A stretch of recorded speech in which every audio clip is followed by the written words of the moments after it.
बाबूजी की स्मरणांजलि सभा में अपन सब यहाँ पर उनके जीवन पर कुछ विचार करना चाह रहे हैं कि जीवन कैसा रहा। ये यहाँ इस सभा में बताने की तो मुझे ज़रूरत नहीं है ना, कि बाबूजी कौन थे, कैसे थे, उनका परिचय देने की मुझे आवश्यकता नहीं है। मुझे तो बात करनी है कि बाबूजी ने हमको क्या दिया, उनका प्रदेय क्या है। हालांकि उसका भी यहाँ कोई औचित्य नहीं बनता, क्योंकि ये तो वो सभा है जहाँ पे अभी भी बाबूजी नज़र आते हैं। यहाँ किसी भी कोने में देखो तो ऐसा लगता है कि अभी बाबूजी यहाँ से कुछ बोल खड़े होंगे। मेरा तो इस जगह पे आना बहुत कम हुआ, लेकिन मुझे आज भी स्मरण है 21 साल पहले सन 2003 में आपके यहाँ शिविर लगा था। सन 2003 में, उस टाइम में फर्स्ट ईयर में पढ़ता था। फर्स्ट ईयर में नहीं, वरिष्ठ के बाद ही आया था शायद। और उसी टाइम पर ये चैतन्य वाटिका का विमोचन हुआ था, भाई साहब भी थे उसमें। तो हम सब लोग नए नए 17-18 साल के 17 साल के रहे होंगे। तब यहाँ पे बाबूजी से पहली बार रूबरू मिलना हुआ था। वो मेरा पहला परिचय था बाबूजी से। ये मंदिर में भी तभी आया, और वो पास में जो धर्मशाला थी वहाँ पर वो शिविर का आयोजन हुआ था, कक्षाएं भी लगी थी। फिर हम अपने अपनी जगह पर जाकर के हमने कक्षाएं ली थी। उस समय भी बाबूजी ने काफ़ी प्रेरणा दी थी, और जैसा वात्सल्य और जैसा उन्होंने प्रेम दिखाया था वो वास्तव में सामान्य नहीं होता। विद्वत्ता आने के बाद तो किसी की कैसी भावभूमि हो जाती है, अपने आप को कुछ दूसरे ही लेवल पर समझने लग जाते हैं। वो चीज़ बाबूजी में तो थी नहीं। खैर, मुझे इन सब बातों पे बात नहीं करनी है। मैं तो उन्होंने क्या दिया इस पर अपने को विचार करना है ना। समय क्योंकि ज़्यादा नहीं अपने पास, तो कुछ विशेष बातें मैं आपके सामने रखना चाहूँगा। अपन बाबूजी का मतलब किसी भी एक व्यक्ति का क्या प्रदेय हो सकता है जीवन में, वो क्या क्या दे सकता है, इस पर थोड़ा सा विचार करें। भाई, घर वालों की तरफ से बात करें तो घर वालों को प्रेम दे सकता है, संस्कार दे सकता है ना। वो सब अपने देखते ही हैं, भाई साहब वगैरह सभी मौजूद हैं यहाँ पर। आपके जीवन में नज़र ही आता है कि बाबूजी ने तो अपनी तरफ से पूरे संस्कार वगैरह सभी यहाँ पर दिए हैं। आप सभा को भी, पूरी सभा को भी ऐसा ही दिया है। वो भी इतना विशेष नहीं है, क्योंकि वो तो हर व्यक्ति देने का प्रयास करता है। एक व्यक्ति का प्रदेय वास्तव में तभी गिना जाए, और उसे ही गिना जाए जो कि उसके जाने के बाद भी बरसों बरस, युगों युगों तक लोगों का पथ प्रशस्त करता रहे। वो वास्तव में प्रदेय है, क्योंकि बाकी चीज़ें तो सब खत्म हो जाने वाली हैं। उन्होंने आपको जो कुछ भी दिया, इस सभा को, उनके परिवार को जो कुछ भी दिया, वो सब आपके साथ चला जाएगा, वो ज़्यादा रहने वाला नहीं। लेकिन बाकी सब लोगों को कितना क्या मिला है, वो अपने को यहाँ पर विचार करना चाहिए। तो बाबूजी को जिस रूप में अपन जानते हैं, तो बाबूजी का मुख्य रूप से एक तो बाबूजी के जो व्याख्यान हैं वो उनकी एक बहुत बड़ी थाती है, बहुत बड़ी उनकी विरासत है जो उन्होंने हमको दी। दूसरी, बाबूजी का साहित्य, उनका साहित्य। और तीसरा कहें कि उनके विचार। तो विचार तो साहित्य और उनके व्याख्यानों से ही उपलब्ध हैं। व्याख्यान भी अपने को दो तरह से मिलते हैं बाबूजी के। एक तो सीधे किसी विषय के ऊपर प्रवचन, और दूसरे तत्व चर्चाएँ। और ये आप सब अच्छे से जानते हैं कि बाबूजी की तत्व चर्चाएँ कितनी गहन गंभीर हुआ करती थी, और व्यक्ति के हिसाब से उसमें गहराई उतनी ही होती थी। सामने वाला कैसा है उस हिसाब से बाबूजी के अंदर से वो बातें सब निकलने लगती। मुझे ध्यान है कितनी बार बाबूजी से जैसे बाद में भी मिलना हुआ तो खांसी वगैरह की समस्या रहती, कभी बोलने में नहीं आता, बहुत तकलीफ़ होती, तो कि अभी स्वास्थ्य ठीक नहीं है, ऐसा करके वो बातचीत कम करना चाहते थे। लेकिन जहाँ तत्व की बात निकली, एक ने भी कोई तत्व की बात या अध्यात्म की बात छेड़ी, तो फिर वो खांसी पता नहीं कहाँ गायब हो जाती थी। 1-1.5 घंटा वो कंटिन्यू बोलते हैं। एक चर्चा में तो बोलना पड़ा कि अभी आप आराम कीजिए बाबूजी, अभी बहुत देर हो गई, अब आप आराम कीजिए, ऐसा बोलना पड़ा। ये तो सब स्मरण है, खैर, है ना। सब अपने अपने संस्मरण सबके पास है। बेलिहाज थे बाबूजी, कोई परवाह नहीं करते थे, है ना। परवाह नहीं करते इसका मतलब किसी को बुरा समझते या उसको नीचा दिखाते, ऐसा नहीं। लेकिन उनको जो बिल्कुल ठीक लगता था वो सामने खुल करके कहते थे, और वात्सल्य भी उतना ही रखते थे। भले अभी थोड़ी देर पहले डांटा फटकारा हो, लेकिन उसके बाद वो प्रेम से भोजन वहीं पे करा के भेजेंगे, उसके बिना नहीं भेजेंगे। ये बाबूजी की विशेषताएं थी। तो प्रवचन उनके सब उपलब्ध हैं, है ना। अब तो यूट्यूब पर भी उपलब्ध हैं, और दूसरे सब साधन भी हैं, पहले से भी काफ़ी उपलब्ध हैं। साहित्य उनका बहुत कम प्रकाशित है, अब हो रहा है धीरे धीरे, होना भी चाहिए। मुझे दो चीज़ों के मामले में बहुत शिकायत रहती है, मतलब सभी से ही रहती है, वो किसी व्यक्ति विशेष से तो क्या कहें, सबसे ही। बाबूजी का सही मूल्यांकन और बाबूजी से जितना हमको ले लेना चाहिए था वो हम लोग वास्तव में ले नहीं पाए। आज अपन देखो, हम जैसे जरा जरा से छोटे छोटे से इन सब की सब चीज़ें रिकॉर्ड हैं, सब चीज़ें उपलब्ध हैं, बाबूजी की ये सब क्यों नहीं, और व्यवस्थित क्यों नहीं? और सब आप देखोगे दूसरे विद्वानों की और जो भी सब संस्थाएं हैं, उनमें हर एक की, छोटे से छोटा हो या बड़े से बड़ा हो, सबका सब कुछ उपलब्ध है, लेकिन बाबूजी के सब व्याख्यान अपने पास उपलब्ध नहीं। बाबूजी का पूरा साहित्य भी शायद अभी तक प्रकाशित नहीं मेरे ख्याल से, है ना, क्योंकि बाबूजी को इसमें रस था नहीं कि कोई मेरा प्रकाशित करे या कुछ ऐसा करे। यही बड़ी मुश्किल से प्रकाशित हुई थी, हैं, मना करते थे वो। हाँ, भाई साहब को ज़्यादा ध्यान है ना, वो तो कहते गुरुदेव का अभी इतना प्रकाशित है, वही कर लो ना, इसकी ज़रूरत क्या है। तो बाबूजी ने हमको बहुत कुछ दिया है ना। व्याख्यानों में भी बहुत गहरी बातें निकल करके आई हैं ना। कुछ एक बातों पर अपन विचार करेंगे। देखो क्या करूं, बीच बीच में कुछ ना कुछ स्मरण आ ही जाता है, तो वो बोलने में आ जाता है, समय ऐसे पूरा हो जाता है। तो कुछ बातें जो मुझे चल रही हैं दिमाग में कि इन पर चर्चा होनी चाहिए। गुरुदेव का समय और गुरुदेव के समय का बाद, उनके समय के बाद वाला समय, मतलब जब गुरुदेव का देहावसान हुआ और उसके बाद फिर उसका जो समय रहा, कुछ ऐसी चीज़ें जो कोई और नहीं दे सका, बल्कि मुझे ये कहने में संकोच नहीं कि गुरुदेव भी नहीं दे सके। उसका कारण भी बताऊंगा, गुरुदेव क्यों नहीं दे सके, क्योंकि उनके सामने वो प्रश्न ही उपस्थित नहीं हुए थे। गुरुदेव के सामने वो झगड़ा था ही नहीं, तो उन बातों पर चर्चा ही नहीं हुई। लेकिन गुरुदेव के जाने के बाद जब कोई एक टॉप पर रहा नहीं, उसके बाद परस्पर में कुछ बहस भी हुई, कुछ आपस में मंतव्य नहीं भी मिले, तो विद्वानों में आपस में ऐसा कि पक्ष विपक्ष जैसी स्थिति, या समझ लीजिए कुछ भी इस तरह की स्थिति भी बहुत बनी। कुछ एक विषयों के नाम लेता हूँ मैं, और उसका खुलासा तो मैं नहीं कर पाऊँगा क्योंकि समय नहीं है, लेकिन आप लोगों से ये निवेदन है कि उन चीज़ों के बारे में बाबूजी से ज़रूर सीख लेना, वो चीज़ें ज़रूर सुन लेना। उदाहरण के तौर पर स्वपर प्रकाशक ज्ञान स्वभाव, इस पर बहुत झगड़े चले। ज्ञान एक समय में एक को जानता है या नहीं, श्रद्धा का विषय, दृष्टि का विषय, ये सारी चीज़ें ऐसी हैं जो गुरुदेव के सामने इनका झगड़ा नहीं था। गुरुदेव के सामने झगड़ा था ही नहीं, क्योंकि गुरुदेव जो कहते थे वो बिल्कुल सब स्वीकार है ना, सुप्रीम कोर्ट का निर्णय है वो, तो वहाँ तो बहस का कोई मुद्दा ही नहीं था। लेकिन गुरुदेव के जाने के बाद जब फिर विद्वानों में आपस में उस संबंध में मतैक्य नहीं हुआ, तब वहाँ पर कुछ विवाद जैसी भी परिस्थितियाँ बनती थीं या कुछ भी होता था, तो उसमें बाबूजी का जो प्रदेय है वो बरसों बरस का, बल्कि सदियों तक कायम रहने वाला है। बाबूजी ने एक एटम बम का आविष्कार किया, वो चैतन्य की चहल पहल, इतनी सी पुस्तक, छोटी सी है, एटम बम ही है वो, और क्या है। जैसे अब एटम बम की जो तकनीक है वो सबसे छोटे अणु को लेकर के चलती है। एटम बम छोटा नहीं होता, वो तो टनों में होता है। बहुत से लोग ये सोचते हैं एटम बम भी छोटा ही होता होगा, वो एटम बम तो बहुत बड़ा होता है, लेकिन उसकी जो तकनीक है वो परमाणु की है। ठीक ऐसे ही बाबूजी ने वैसी तकनीक, चैतन्य की चहल पहल, वो जो पुस्तक थी, सबसे पहले मेरे ख्याल से वही प्रकाशित हुई थी। उसके पहले बाबूजी का कोई लेख प्रकाशित नहीं था। लेख तो अलग से थोड़े बहुत होंगे, लेकिन पुस्तकाकार तो नहीं था।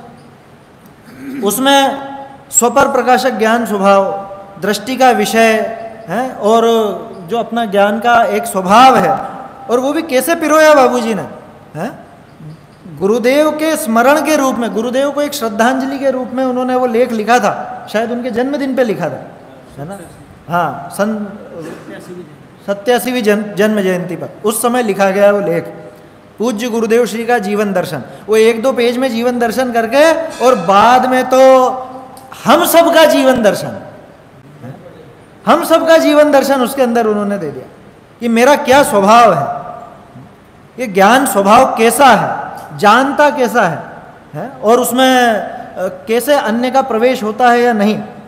बाबूजी की एक विशेषता और मुझे नज़र आती है व्याख्यानों में।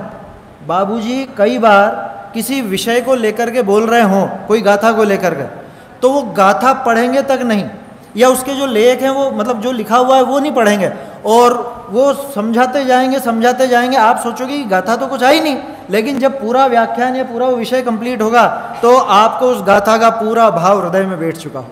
ये मैंने खुद ने अनुभव किया है। गाथा 1 से 5 या गाथा 6, उसमें जरूरी नहीं कि बाबूजी उन्हीं शब्दों का प्रयोग करें। उन शब्दों का प्रयोग किए बिना कैसे उस विषय को सामने वाले के हृदय में बिठाया जाए, ऐसी गजब की कला बाबूजी के पास थी। वो बिठा देते थे उनके व्याख्यानों के माध्यम से। गाथा 15 के व्याख्यान सुन लो, चाहे आप वो अरंत देव और उनकी वीतरागता, वो असल में प्रवचन सार गाथा 80 है। उसमें पूरा पूरा आपको 80वीं गाथा बोलते हुए या वो ऐसे नजर नहीं आएंगे, लेकिन जब आप वो पूरा सुनना खत्म करोगे तो आपको मालूम पड़ेगा कि अरे ये तो पूरा समझ में आ गया हमको, ये गाथा 80 तो स्पष्ट हो गई उसके अंदर। ये बात मुझे अभी क्यों ध्यान आई, ये इसलिए ध्यान आई, वो जो लेख हैं बाबूजी के जिसमें ज्ञान स्वभाव ज्ञेय स्वभाव वाला वर्णन किया है ना, ज्ञान स्वभाव का वर्णन किया है। समय सार जी में कर्ता कर्म अधिकार के अंदर 76, 77, 78 गाथा जो है अपनी, वहाँ पर प्राप्य विकार और निर्वर्त की चर्चा आती है ना। वो किस विषय में आती है? वो कर्ता कर्म संबंध को सिद्ध करने में आती है। बाबूजी ने बिना उन शब्दों का प्रयोग किए वो का वही ज्ञान ज्ञेय संबंध में स्थापित किया। वो लेख आप पढ़िए, गौर से पढ़ेंगे तो मालूम पड़ेगा कि अरे ये तो बिल्कुल वही निकाल दिया बाबूजी ने। कि ज्ञान किसी अन्य द्रव्य को जानता ही नहीं है। क्यों? क्योंकि ये बताओ, इस ज्ञान ने इस खंबे को जानने के लिए खंबे से क्या लिया, खंबे से क्या निकल करके यहां पर आ गया, या खंबा क्या उस रूप परिणमित हो गया, या खंबे से वो ज्ञान पैदा हुआ है क्या?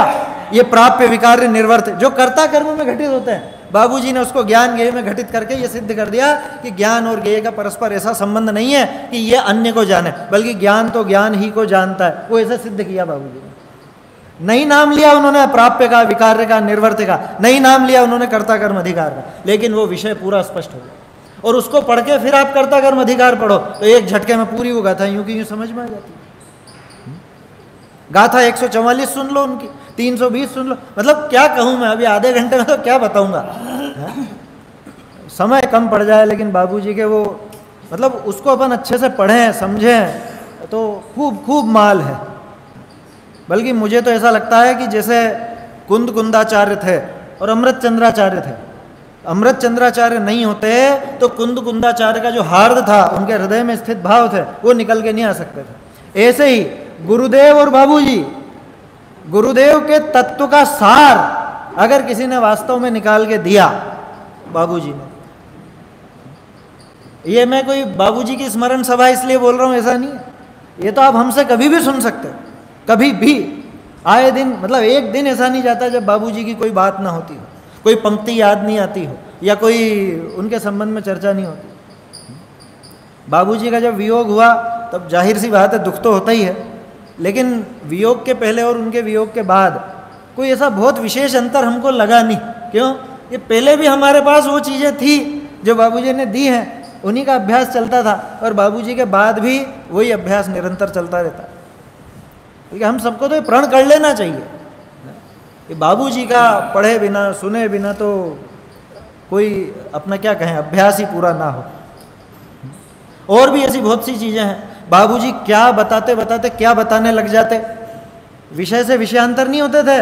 बहुत से सोचेंगे कि ये शायद विषय से विषयांतर होने की कह रहा हूँ, अरे वो हर चीज में शुद्धात्म तत्व को फिट कर देते थे, हर चीज में। मैंने कहा ना अभी बाबूजी ने हमको क्या दिया, कोई क्या दे सकता है किसी को? प्रश्न तो ये होना चाहिए कि हम क्या ले सकते हैं उनसे, हमने क्या लिया आज तक उनसे, है? अरे व्यापार करने की कला तक भी बाबूजी ने बताई है, बाबूजी ने व्यापार करना सिखाया। अरे धनादि संयोग पुण्य के उदय जन्य सामान है, इनके निष्पादन में चेतन का न तनिक एहसान है। एक अथक श्रम करता लेकिन भूखा सोता रात है, और मोतियों के करंड में होता कहीं प्रभात है।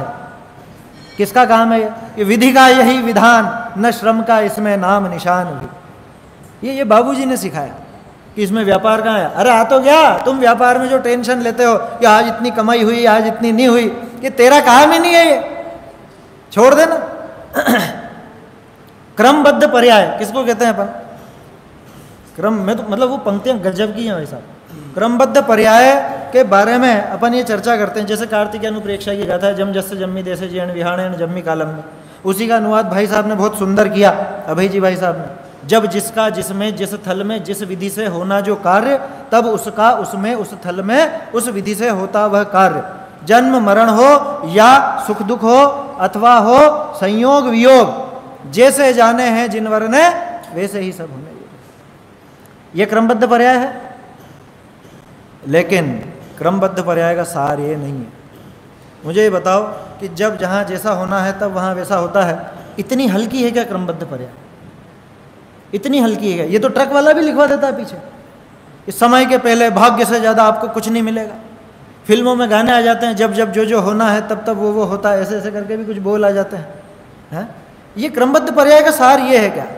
क्रमबद्ध पर्याय का सार बाबूजी ने दिया, होणो सो दुनिया में होसी थारे काई ना होवे। क्या? जब जहां जिसका जैसा जो कुछ भी होना है, लेकिन वो तुझ में नहीं होना है। ये क्रमबद्ध पर्याय का सार है। एक लाइन ऐसी आई है बाबूजी की इसमें कि जो होना है सो निश्चित है, ही तो सत्य है। हाँ। इससे बजनी बात ये है कि कुछ होता ही नहीं है, वो यही तो है। और ये पंक्ति जो मैंने अभी बोली काई में लिखी, ये लिखी गुरुदेव धोखो दे गया रे भाया रामलाल में। क्या वो लिख रहे हैं गुरुदेव के चले जाने पर, लेकिन क्या लिख रहे हैं? होणो सो दुनिया में होसी थारे काई ना होवे। क्रमबद्ध पर्याय का सार उसमें दे दिया। मैंने कहा था ना अभी कि क्या बताते बताते क्या बताने लग जाते हैं बाबूजी।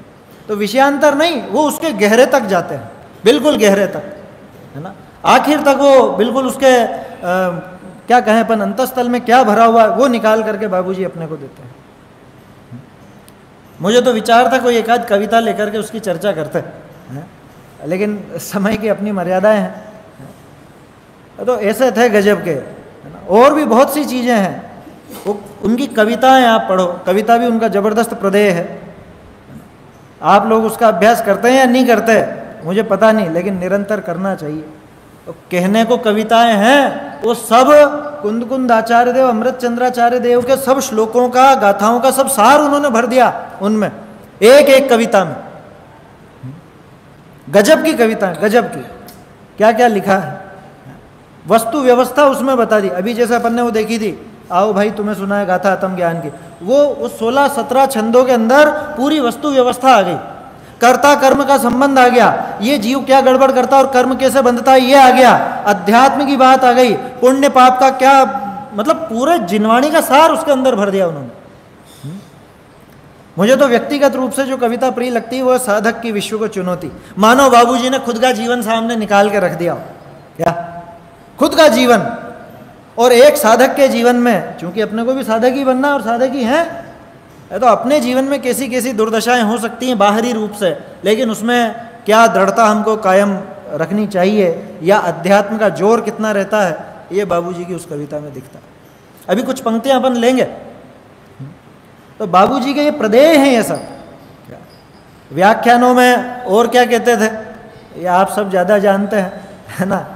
सभाएं कैसी भी हों, पंच कल्याणक की सभा में ही, भरी सभा में गलती करने वाले की वो सामने ही बता देते थे कि भैया ये नहीं होना चाहिए, और सारा सब निर्देश करने के बाद भी कह देते ये करेंगे तो सही, मुझे मालूम है छोड़ने वाले थोड़े ना है। इतना, हाँ मैं भी कहने से रुकूंगा नहीं। क्या क्या गजब व्यक्तित्व थे, कौन कौन इतना बेगरज बेलिहाज, तो जैन दर्शन को ही बेलिहाज दर्शन कहा करते थे। और ऐसे ही बाबूजी स्वयं भी बेलिहाज थे, किसी का लिहाज नहीं था उनको। होंगे कोई कैसे भी होंगे, भले सेठ हों चाहे कैसे भी हों, लेकिन वात्सल्य पूरा, उसमें कोई द्वेष की भावना या दूसरे को नीचा दिखाने वाली बात तो होती ही नहीं थी। लेकिन धर्म के नाम पर, सिद्धांत के नाम पर उस पर कुछ भी बर्दाश्त नहीं होता था।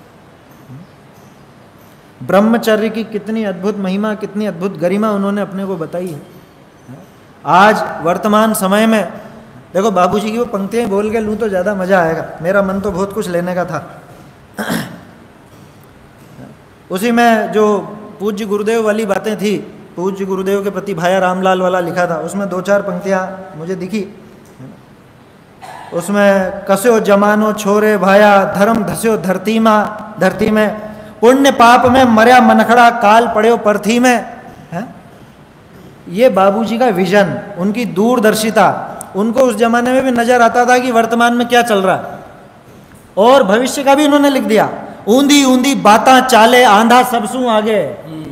हैं अभी देख लो आप कहने की जरूरत नहीं, मुझे उदाहरण देने की जरूरत नहीं क्या हो रहा है दुनिया में। ऊंधी ऊंधी बाता चाले और आंधा सबसू आगे। नेतृत्व कौन कर रहा है? कि जिसकी आंखें खुद की फूटी हुई हैं, वो नेतृत्व कर रहा है समाज का। अमृत की बोलियां आतम सी, अरे आर सी लागे। यहाँ भाई साहब इसमें थोड़ी सी मिसप्रिंट है, वो और की जगह आर है, वहां पर आर ही जैसी लगती है। अरे आर सी लागे, अमृत की बोला, आत्मा की बात तो है ऐसी लगे जैसे किसी और की बात चल। ये चल रहा है निरंतर, अभी चल रहा है, समाज में चल रहा है। ब्रह्मचर्य की बात में कह रहा था, ब्रह्मचर्य की महिमा बाबूजी से सुनो आप उनके व्याख्यानों में। आज ब्रह्मचारी बच्चे पैदा करने का उपदेश दे रहे हैं कि अपनी जनसंख्या बढ़ाओ, हैं? ये ब्रह्मचर्य लेकर के, और क्या कहूं, हैं? जिन्होंने ब्रह्मचर्य का महान व्रत लिया है वो शादियां करवाने पे तुले हुए हैं, और बाबूजी गृहस्थ होते हुए ब्रह्मचर्य की ऐसी अद्भुत गरिमा, ऐसी अद्भुत महिमा हमारे सामने प्रस्तुत करते हैं। ब्रह्मचर्य का आदर्श क्या होता है वो ये दिखाते हैं। कैसे दिखाते हैं? पंच कल्याणक की सभाओं में महिलाओं का नृत्य सामने हो सकता था बाबूजी के? यहाँ मेरे ख्याल से आपके यहाँ कोई सांस्कृतिक कार्यक्रम में महिलाएं आगे नहीं आ सकती थी पुरुषों के। न पुरुष महिलाओं के आगे नाचे, न महिलाएं पुरुषों के आगे नाचे। ये सब बातें बाबूजी कहा करते थे। मतलब इतना प्रदेय है बाबूजी का, यूं समझो कि आज अगर पंच कल्याणक या कोई शिविर या कोई और चीजें हो, उनमें थोड़ी गरिमा अगर बची हुई है तो बाबूजी की वजह से बची हुई है, नहीं तो मटियामेट हो जाता। जैसे मुनि दशा में भी आज अगर थोड़ा सा कुछ बचा हुआ है तो गुरु अष्टपाहुड़ की वजह से बचा हुआ है, कुंद कुंद आचार्य देव का अष्टपाहुड़, उसकी वजह से थोड़ी बहुत शर्म बाकी है अभी, तो थोड़ा कुछ ठीक ठाक नजर आ रहा, कहाँ दिख रहा है तो भी थोड़ा बहुत। तो ऐसे ही समझ लेना, हमारे जो पंचकल्याणक शिविर या कोई और कार्यक्रम है उनमें अगर थोड़ी मर्यादाएं बची हुई हैं तो बाबूजी का बहुत बड़ा योगदान है, उसमें बहुत बड़ा योगदान है। हम लोगों ने तो ऐसे प्रयोग किए थे, कहीं बड़े पंचकल्याणक होते हैं ना, तो भाई साहब को तो ध्यान है, तो पंचकल्याणक के पहले बाबूजी के सारे पंचकल्याणक की पूरी सीरीज चला दी थी हमने, और 2.5 द्वीप के पहले चला दी थी। और कोई हमारे मित्र वगैरह कुछ आयोजन करते तो उनको पहले बाबूजी की क्लिपिंग भेज देते हम कि पहले ये चलवा लेना, वहाँ ये सुन लेना है। जिसमें बाबूजी ने दिल्ली वालों को खुल के कहा था क्या कि बिठा के खिला सको उतने ही लोगों को बुलाना, पूरी दुनिया को बुलाने का न्योता देने की जरूरत नहीं है। ये सब आप लोगों ने सुना है, मैं आपको और क्या बताऊं, मैं तो थोड़ा बहुत याद दिला रहा हूं, कुछ आया समझ में। मेरा क्या उसमें बाबूजी कहीं सब कुछ बाबूजी का। देखो समय मेरे पास ज़्यादा नहीं है, मैं तो कुछ पंक्तियां जो विशेष मुझे अच्छी लगती हैं वो आपको सुनाता हूँ। सारी गजब की हैं, क्या छोड़ें और क्या लें। शुरुआत की जो कविता है ओ चिन्मय, कहने को यूँ लगता है भाई साहब के लिए लिखी हो जैसे कुछ भाई साहब के लिए नहीं, वो हम सब के लिए लिखी हो तो है ना। मेरे एक मित्र ने ऐसा कह दिया था कि उनके बेटे का नाम चिन्मय है ना, मैंने कि हाँ, तो उनके लिए लिखी गया है। मैंने कि उनके लिए नहीं लिखी, ये तो सबको, जैसे गुरुदेव सबको पर्याय दृष्टि से नहीं देखते, द्रव्य दृष्टि से देखते थे, ऐसे ही वो सबको चिन्मय देखते थे। संबोधन है, सबको ही वो चिन्मय देखते थे, तो सबको अपने बेटे जैसा ही देखा उन्होंने, सच में देखा। क्या कहें, कितनी महिमा गाएं। उसमें गजब गजब की पंक्तियां हैं। प्रलय सृष्टि से पार शांत एकांत विजन में, अरे देह में ही विदेह चिन्मय अमि घट रे। क्या गजब लाइनें हैं, ये भेद विज्ञान जगाने वाली पंक्तियां हैं। कोई मरता हो ना तो ये सुनाना, क्या ये सुनाना उसको। कोई मरने वाला कहते हैं ना साहब, क्या हुआ, कोई मर रहा है उसको सुनाने जाओ, थोड़ा सा संबोधन दे के आ जाओ। लोग बाग जाते हैं नमोकार सुनाए जाते हैं, या ज़्यादा से ज़्यादा समाधि मरण के पाठ सुनाए आएंगे, कि वो गाने वाली चीज़ें मत सुनाओ। ये भी है तो गाने वाली, लेकिन कुछ ऐसी सुनाओ जिस पर विचार चले, निरंतर विचार चले। बाबूजी का तो एक वो लेख भी है समय सार जी में पीछे छपा हुआ, व्याधि के क्षणों में ज्ञानी का चिंतन। क्या क्या दिया है बाबूजी ने, क्या क्या दिया है। एक एक लाइन है, एक एक लाइन ऐसी गजब की। और देखो, मेरी व्यक्तिगत रूप से तो मुझे सबसे ज़्यादा पसंद है साधक की विश्व को चुनौती। मेरी अक्षय सत्ता है रे, मैं हूं अमरपुरी का वासी, सुधा सिंधु मेरा जीवन है, नहीं मृत्यु का मैं प्रत्याशी। मुक्ति मुक्ति मुझे नहीं चाहिए, मुक्ति को मैं चाहिए तो वो आ जावे मेरे पास। क्या ये मुक्ति मेरे में से निकलने वाली ऐसी अनंत पर्याय है मुक्ति की। मैं केवल ज्ञान के पीछे नहीं भागूंगा। बाबूजी ने सिखाया। मुमुक्षु किसको कहते हैं? सामान्य परिभाषा आती है, जो मोक्ष का इच्छुक हो वो मुमुक्षु। बाबूजी ने सिखाया जिसे मोक्ष भी नहीं चाहिए वो मुमुक्षु। मोक्ष भी नहीं चाहिए, मोक्ष नहीं चाहिए यूं नहीं कह रहा हूं, मोक्ष भी नहीं चाहिए। क्यों? कि ऐसे मोक्ष जैसी तो मेरे अनंत अनंत पर्याय यहां से निकलती है, यहां से मेरे में से निकलती है। नहीं मुक्ति का मैं प्रत्याशी। भक्तावर स्तोत्र की आखिरी लाइन है ना, तम मान तुंग मवशा समुपैति लक्ष्मी। वो लक्ष्मी आकर के उसको वरती है, वो नहीं वरता लक्ष्मी को। वही बात है कि वो मुक्ति लक्ष्मी, मुक्ति सुंदरी झक मार के आएगी मेरे पास, अवशा वो आएगी मेरे पास, क्योंकि उसके पास और कोई है नहीं। मैं हूं, मैं नाथ है, मैं मुक्ति का नाथ, मुक्तिपति।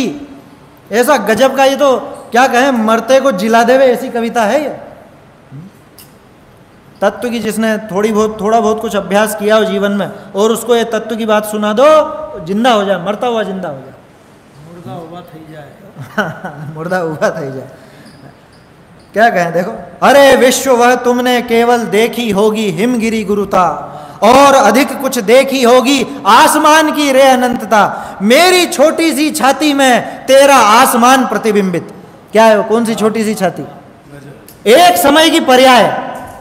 ये तू जो पूरे 3 लोग, इतना अलोकाकाश, लोकाकाश और ये अनंतानंत है, ये सब अनंतानंत मेरी एक समय की पर्याय में सब शामिल हो जाते हैं। मेरी छोटी सी छाती में तेरा वो अनंतानंत है आसमान प्रतिबिंबित। तोल तोल कर मुझे थक चुके, अतः खड़े हुए हिमगिरी लज्जित। ये 10 किलोमीटर ऊंचा एवरेस्ट खड़ा है ना, ये शर्म के मारे खड़ा हुआ है, बैठ नहीं सकता। क्यों? कि इसने इससे ऊंचा मुझे देखा है। ये बाबूजी के व्याख्यानों में बात। क्या कहूं, देखो कितनी कितनी चीजें हैं। गजब है गजब। आए क्लेश विषाद आ गए। बाहर की चीजों की बात ही नहीं कर रहा मैं। क्या वो बाहर में कुछ भी हो गया हो, हर्ट फेल और वो सारी चीजें लिखी ना बाबूजी ने, मैं तो खास चीज आए क्लेश विषाद आ गए। कि साहब साधक के जीवन में क्या राग द्वेष नहीं आ सकते हैं? आ सकते हैं ना। कोई वीतरागी तो नहीं हो गया अभी। बाहर की परिस्थितियों से वो भी परेशान हो सकता है। राम जी भी मुर्दे को लिए लिए घूमते रहे 6 महीने तक। आए क्लेश विषाद आ गए, घृणा निराशा घोर विषमता, चले गए वे लज्जित होकर, ध्रुव का लगा न पाए पत्ता। ये कहाँ आए थे? कि पर्याय में आए थे, और पर्याय चली गई, मैं तो यूं का यूं ही रह गया है? लज्जित होकर के चले गए। ऐसा अद्भुत मेरा जीवन है, ऐसा अद्भुत अपना जीवन बताने वाले वो थे बाबूजी। वो अद्भुत प्रदेय बाबूजी ने दिया। मेरे जीवन को मत तोलो। क्या क्या लिखा है, गजब गजब का लिखा। मृत्यु की इतनी सुंदर चर्चा उन्होंने की है। ऋषियों के मन सी अचंचला, बोलो वीतरागता दिखा दी उसमें मृत्यु में। ऐसे ही बहुत सी चीजें हैं। देखो समय हो रहा है ना, हो ही गया समय। तो क्या कहूँ, एक एक पंक्ति एक एक लाइन गजब की है। चलता चल भाई चलता चल है, गजब की लाइन है, गजब की। क्या लिखा वहां पे, ये आंधी तूफान जगत के प्रलयंकर पवमान विकट से, अरे ज्ञान के वज्र किले से केवल उन्हें निरखता चल। चलता चल भाई चलता चल। ऐसा है। टोडरमल जी ने एक आशीर्वाद दे रखा है अपने को, असल में दिया। स्याताम ज्ञानानंदो, पढ़ा आप लोगों ने? नहीं पढ़ा होगा है ना, वो तो हम लोगों ने ढूंढ के निकाला। सम्यक ज्ञान चंद्रिका में जो अर्थ संदृष्टि अधिकार है ना, उसमें शुरू में आखिर में दोनों जगह उन्होंने दिया। एक जगह दिया स्याताम ज्ञानानंदो, यानी कि ज्ञान और आनंद हो तुमको, और भवताम सम्यक ज्ञानानंदो, कि तुम्हें सम्यक ज्ञान और आनंद की प्राप्ति हो, ऐसा उन्होंने दिया। बाबूजी ने भी लिखा ना, रहस्यपूर्ण चिट्ठी में तो तुम्हारे चिदानंद घन के अनुभव से सहजानंद की वृद्धि चाहिए है? हर जगह उन्होंने लिखा। ऐसे ही बाबूजी ने आशीर्वाद दिया। क्या आशीर्वाद दिया? अरहंत बनो तुम सिद्ध बनो, निर्ग्रंथ दिगंबर संत बनो, चिर मंगल मुक्ति विधान करो, चैतन्य सुधा रस पान करो। ये बाबूजी का आशीर्वाद है। अरे हैप्पी बर्थडे मत बोला करो, बधाइयाँ देनी हो ये बधाई दो कि तुम अरहंत बनो, तुम सिद्ध बनो। ये बाबूजी ने आशीर्वाद दे रखा है। बहुत है बहुत, क्या बताऊं, अभी ज़्यादा समय है नहीं है ना, हो गया समय।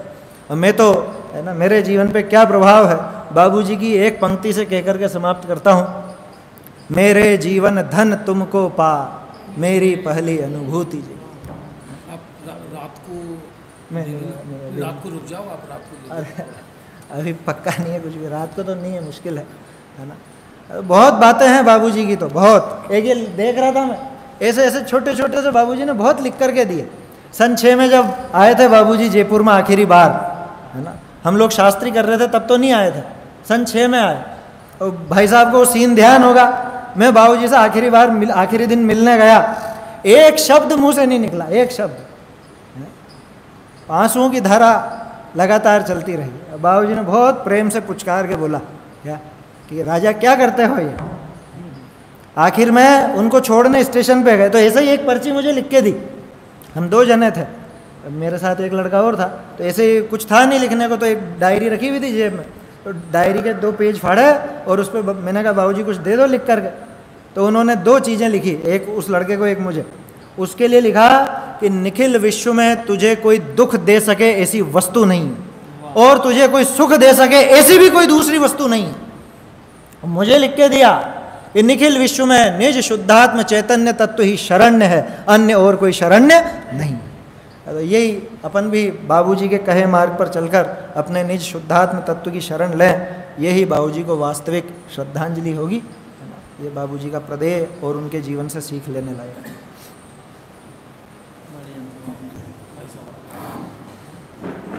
बहुत ही अनछुए पहलुओं को विक्रांत जी ने यहाँ पर सबके सामने रखा। उन्होंने अपने जीवन में गुरु बाबूजी को उतारा हुआ है, किया हुआ है, और कितना उनका अध्ययन रहा है।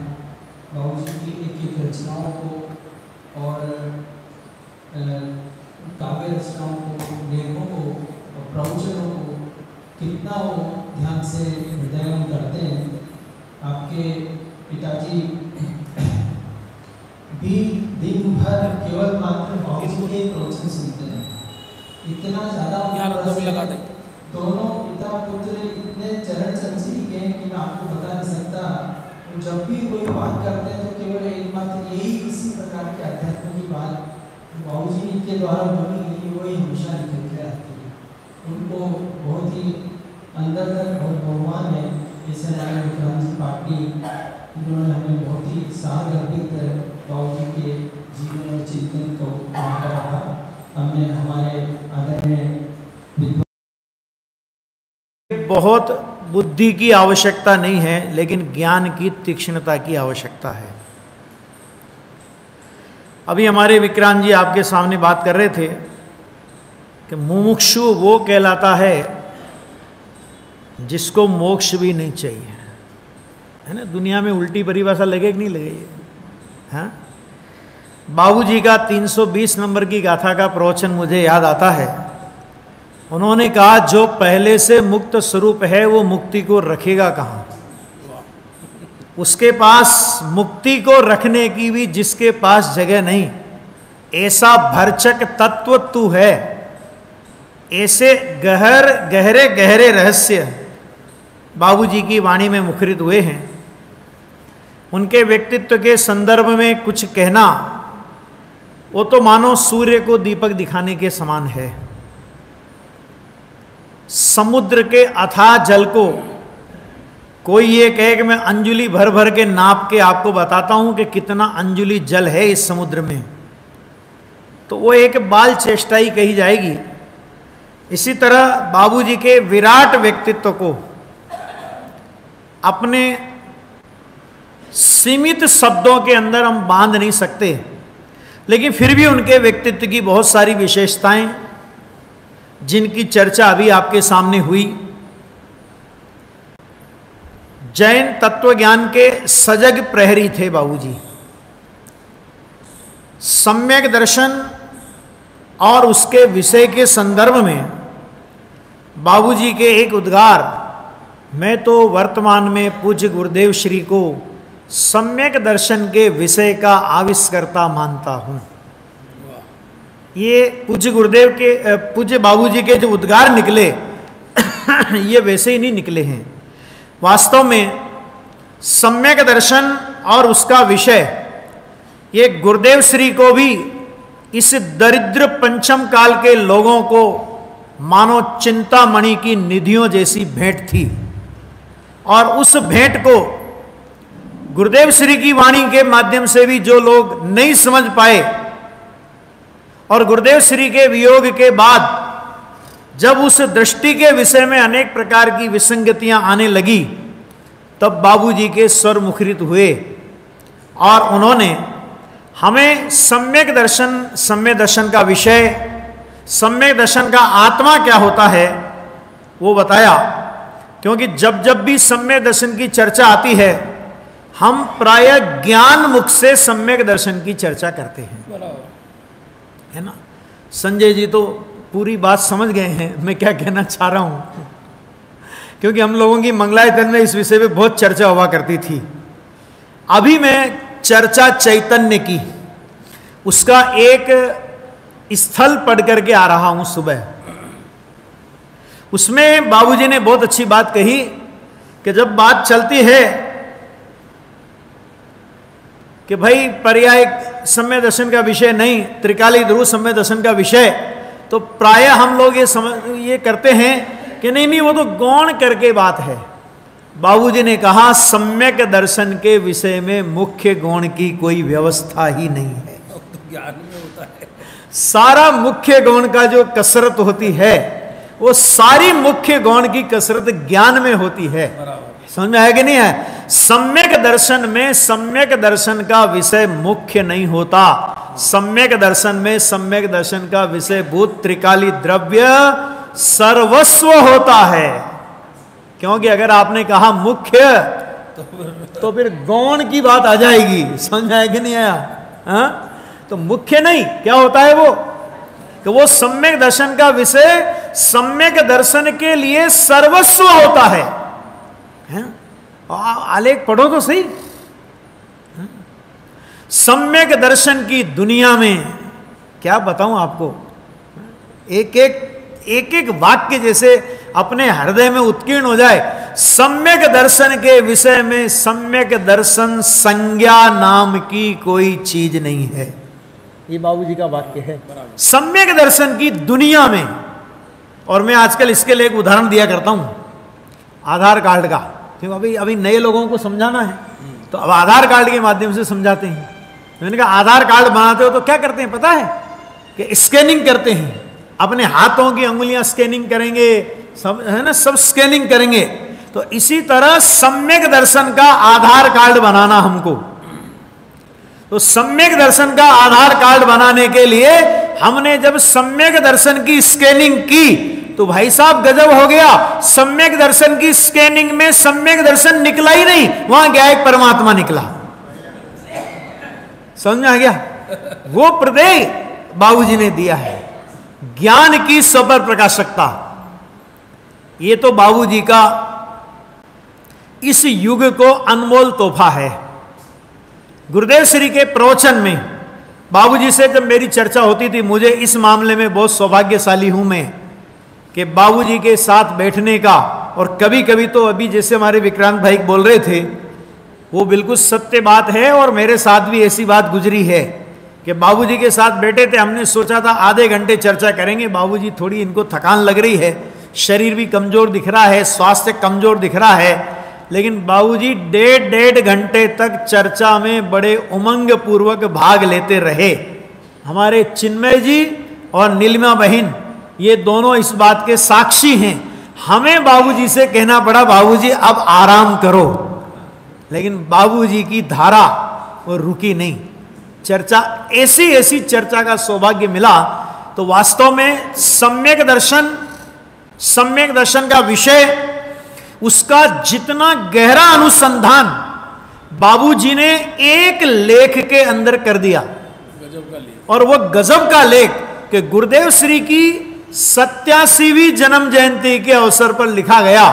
और आपको ये और बताऊं कि कुछ ही भाग्यशाली विद्वान हुए हैं जिनके लेख गुरुदेव की उपस्थिति में आत्मधर्म के अंदर प्रकाशित हुए हों। कुछ ही विद्वान हुए हैं, बहुत विद्वानों के लेख आत्मधर्म में प्रकाशित नहीं होते थे। गुरुदेव श्री के प्रवचन, उनकी तत्व चर्चा प्रकाशित होती थी, लेकिन बाबूजी का ये लेख, उसके पहले ये जो ज्ञान स्वभाव लेख की चर्चा चल रही थी ना अभी, वो ज्ञान स्वभाव कि जिसमें स्वपर प्रकाशक की चर्चा, ज्ञान के स्वपर प्रकाशक स्वभाव की चर्चा बाबूजी ने की, वो लेख गुरुदेव श्री की उपस्थिति में प्रकाशित होने वाले छोटी साहित्य का आत्मरम निकलता था पहले, उसमें वो लेख प्रकाशित हुआ है। और एक और लेख गुरुदेव का, बाबूजी का प्रकाशित हुआ गुरुदेव की उपस्थिति में, भगवान महावीर का अनेकांतात्मक अहिंसा दर्शन। और जो बात बहुत से लोग ये कहते हैं कि भाई ये बाबूजी भी किसी के प्रभाव में आ गए, स्वपर प्रकाशक की चर्चा जब चली तो लोग ऐसा भी बोलते थे कि बाबूजी भी किसी के प्रभाव में आ गए। मैंने कहा बाबूजी किसी के प्रभाव में नहीं आते, बाबूजी से दुनिया प्रभावित होती है भाई साहब। बाबूजी ने जो स्वपर प्रकाशक की चर्चा जीवन के अंतिम क्षणों तक की, उस सारी चर्चा के बीज उस ज्ञान स्वभाव लेख के अंदर है। और उसके अलावा जो उस समय गुरुदेव श्री की उपस्थिति में उन्होंने लिखा, और गुरुदेव श्री की उपस्थिति में जो लेख प्रकाशित हुआ, इसका मतलब क्या होता है आप समझें जरा, कि गुरुदेव श्री की उपस्थिति में प्रकाशित होने वाला लेख माने उस लेख को गुरुदेव श्री की पूरी पूरी अनुमोदना प्राप्त थी 1962 में, यानी मेरे भी जन्म के पहले। समझ में आया कि नहीं आया? वो लेख लिखा और वो लेख प्रकाशित हुआ, और उसी बात को बाबूजी कहते थे कि भाई स्वपर प्रकाशक ज्ञान का स्वभाव। अब जरा सुनना कि स्वभाव, ज्ञान का स्वभाव बोल रहे हैं ना आप, तो जैसे स्वप्रकाशक ज्ञान का स्वभाव है, ऐसे पर प्रकाशक भी ज्ञान का स्वभाव है। क्योंकि स्वभाव कभी भी पर सापेक्ष नहीं होता, और जो पर सापेक्ष हो वो स्वभाव नहीं होता। चीनी इसलिए मीठी नहीं है कि हमने उसे चाय में डाला और चाय मीठी हो गई इसलिए चीनी मीठी है, ऐसा नहीं है। क्या कहा, समझ में आ रही बात? क्या कहा कि चीनी इसलिए मीठी नहीं है कि हमने उसे चाय में डाला और वो चाय मीठी हो गई इसलिए हम कहते हैं चीनी मीठी है। भाई साहब, चीनी चाय में नहीं डालो तो भी चीनी मीठी है, वो सापेक्ष नहीं होता स्वभाव। इसी तरह ज्ञान का स्वपर प्रकाशक स्वभाव, तो ज्ञान के स्वभाव की स्वपर प्रकाशक रूप द्विरूपता है, स्वभाव एक है, स्वपर प्रकाशक दो स्वभाव नहीं है। स्वपर प्रकाशक एक स्वभाव है, और एक स्वभाव की द्विरूपता का नाम स्वपर प्रकाशक शक्ति हमारी, ताते वचन भेद भ्रम भारी। बनारसी दास जी उस जमाने में कह गए कि अगर ये पहली तुमने सुलझा ली तो तुमने सारे झंझट खत्म कर दिए। समझ में आ गया कि नहीं आ गया? तो बाबूजी ये बोलते थे कि वो स्वपर प्रकाशक रूप स्वप्रकाशक है। ये शब्द का बारंबार बाबूजी प्रयोग करते थे। और आपको ये जानकर सुखद आश्चर्य भी होगा और आनंद भी होगा कि पूज्य गुरुदेव श्री के सन 1980 के प्रवचनों में नियम सार के जो शुद्धोपयोग अधिकार के प्रवचन हैं, और जिसमें ज्ञान की स्वपर प्रकाशकता, दर्शन की स्वपर प्रकाशकता, आत्मा की स्वपर प्रकाशकता, इसकी जो चर्चा आई, गुरुदेव श्री के ये वाक्य स्वपर प्रकाशक रूप स्वप्रकाशक है, 5-7 बार जब ये वाक्य मुझे पढ़ने को गुरुदेव श्री के प्रवचन में मिला, अनुवाद करते समय इस वाक्य का अनुवाद करने का अवसर मिला, उस समय बाबूजी की ये लाइनें बारंबार चित्त को आंदोलित करती थी। गुरुदेव श्री के हृदय में रहने वाला कि ज्ञान ज्ञान को जानता है, कहते हैं अभी तुम ज्ञायक तक नहीं पहुंचे। क्या कहा? क्योंकि ज्ञान ज्ञान को जानता है कि ये भी अभी आप पर्याय पर खड़े हो। अरे ज्ञान पर को जानता है कि वो बात तो बहुत दूर रह गई। पर का कर्तत्व का बाबूजी बहुत बढ़िया इसका पूरा सिस्टम अपने को बताते थे। पर के कर्तत्व का निषेध करने के लिए सुनना 3 बातें, 3 बातों में पूरा स्वपर प्रकाशक आ जाएगा कि पर के कर्तृत्व का निषेध करने के लिए पर का ज्ञातृत्व स्थापित किया गया। तो हमारी तो आदत है, जहां तुम हमें बैठाओगे हम वहीं चिपट जाएंगे, आदत है हम लोगों की। लेकिन जानता तो है ना, तो फिर कहा कि नहीं, पर का कर्तृत्व के निषेध के लिए पर का ज्ञातृत्व स्थापित किया गया। पर का ज्ञाता है, इसका निषेध करने के लिए ज्ञान ज्ञान को जानता है, यह स्थापित किया गया। अरे ज्ञान ज्ञान को जानता है, इस स्वस्वामी अंश से भी तुझे क्या साध्य है, ज्ञायक तो बस ज्ञायक ही है। ये पूरे स्वर प्रकाशक का सार है ना। हाँ, तो देखो पर का कर्तृत्व माने असत कल्पनाओं का निषेध। पर का कर्तृत्व एकदम बकवास झूठी बात है।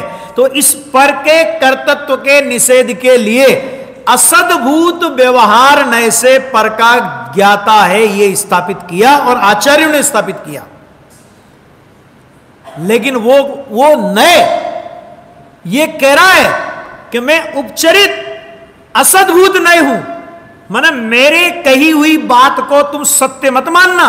क्यों? क्योंकि मेरा परिचय यह है कि मैं उपचरित हूं और मैं असद्भूत हूं। मैंने प्रतिज्ञा की है कि जब भी बोलूंगा झूठ बोलूंगा और झूठ के सिवाय कुछ नहीं बोलूंगा। इसका नाम उपचरित असद्भूत व्यवहार है। संजय जी है कि नहीं? जब भी बोलूंगा झूठ के सिवाय कुछ नहीं बोलूंगा, इसका नाम उपचरित असद्भूत व्यवहार ने। फिर कहा क्यों? सोगानी जी के एक पत्र में आया, मैं जानने वाला हूं, ये पर्याय दृष्टि। मैं एक बार खंडवा गया, उदाहरण आपने सुना होगा, लेकिन सुनो आज के प्रसंग में। खंडवा में हमने एक दुकान देखी, चिन्मय जी। वो क्या दुकान देखी विक्रांत जी? क्या दुकान देखी? उस दुकान के बाहर लिखा था नकली सोने की असली दुकान। मैंने कहा कैसे हो गया? तो अशोक जी उज्जैन वाले मेरे साथ थे, विधानाचार्य थे वो। तो मैंने एक बार मैंने कहा दिमाग खराब हो गया। मैंने कहा ऐसा कैसे लिखा इसने, ऐसा कैसे लिखा इसने? मैंने कहा अशोक जी फिर से चलो वहां पे। भाई साहब 3 बार लेके गया मैं उनको। वो आपको हो गया? मैंने कहा यार मुझे समझना ये क्यों लिखता है ऐसा।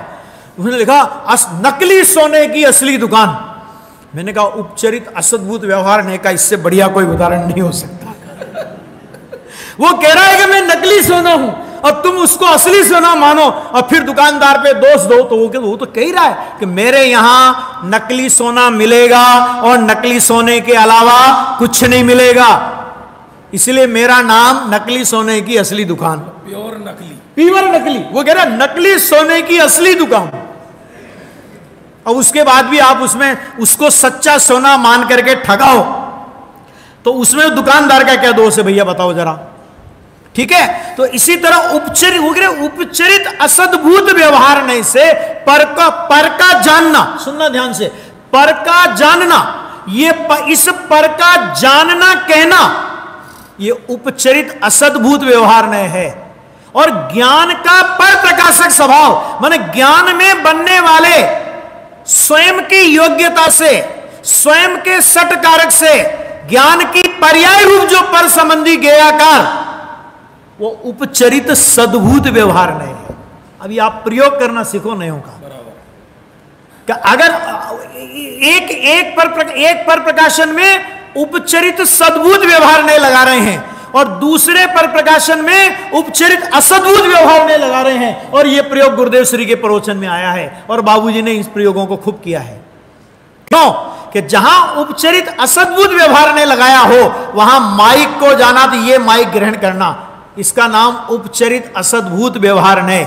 और ज्ञान में बनने वाला माइक जैसा ज्ञेयाकार कि ज्ञान ने उसको जाना, तो चूंकि ज्ञान पर आपने पर ज्ञेय का उपचार किया, लेकिन वो ज्ञान अपना है इसलिए उपचरित सद्भूत व्यवहार अपना है, इसलिए सद्भूत, और पर का उपचार किया इसलिए उपचरित।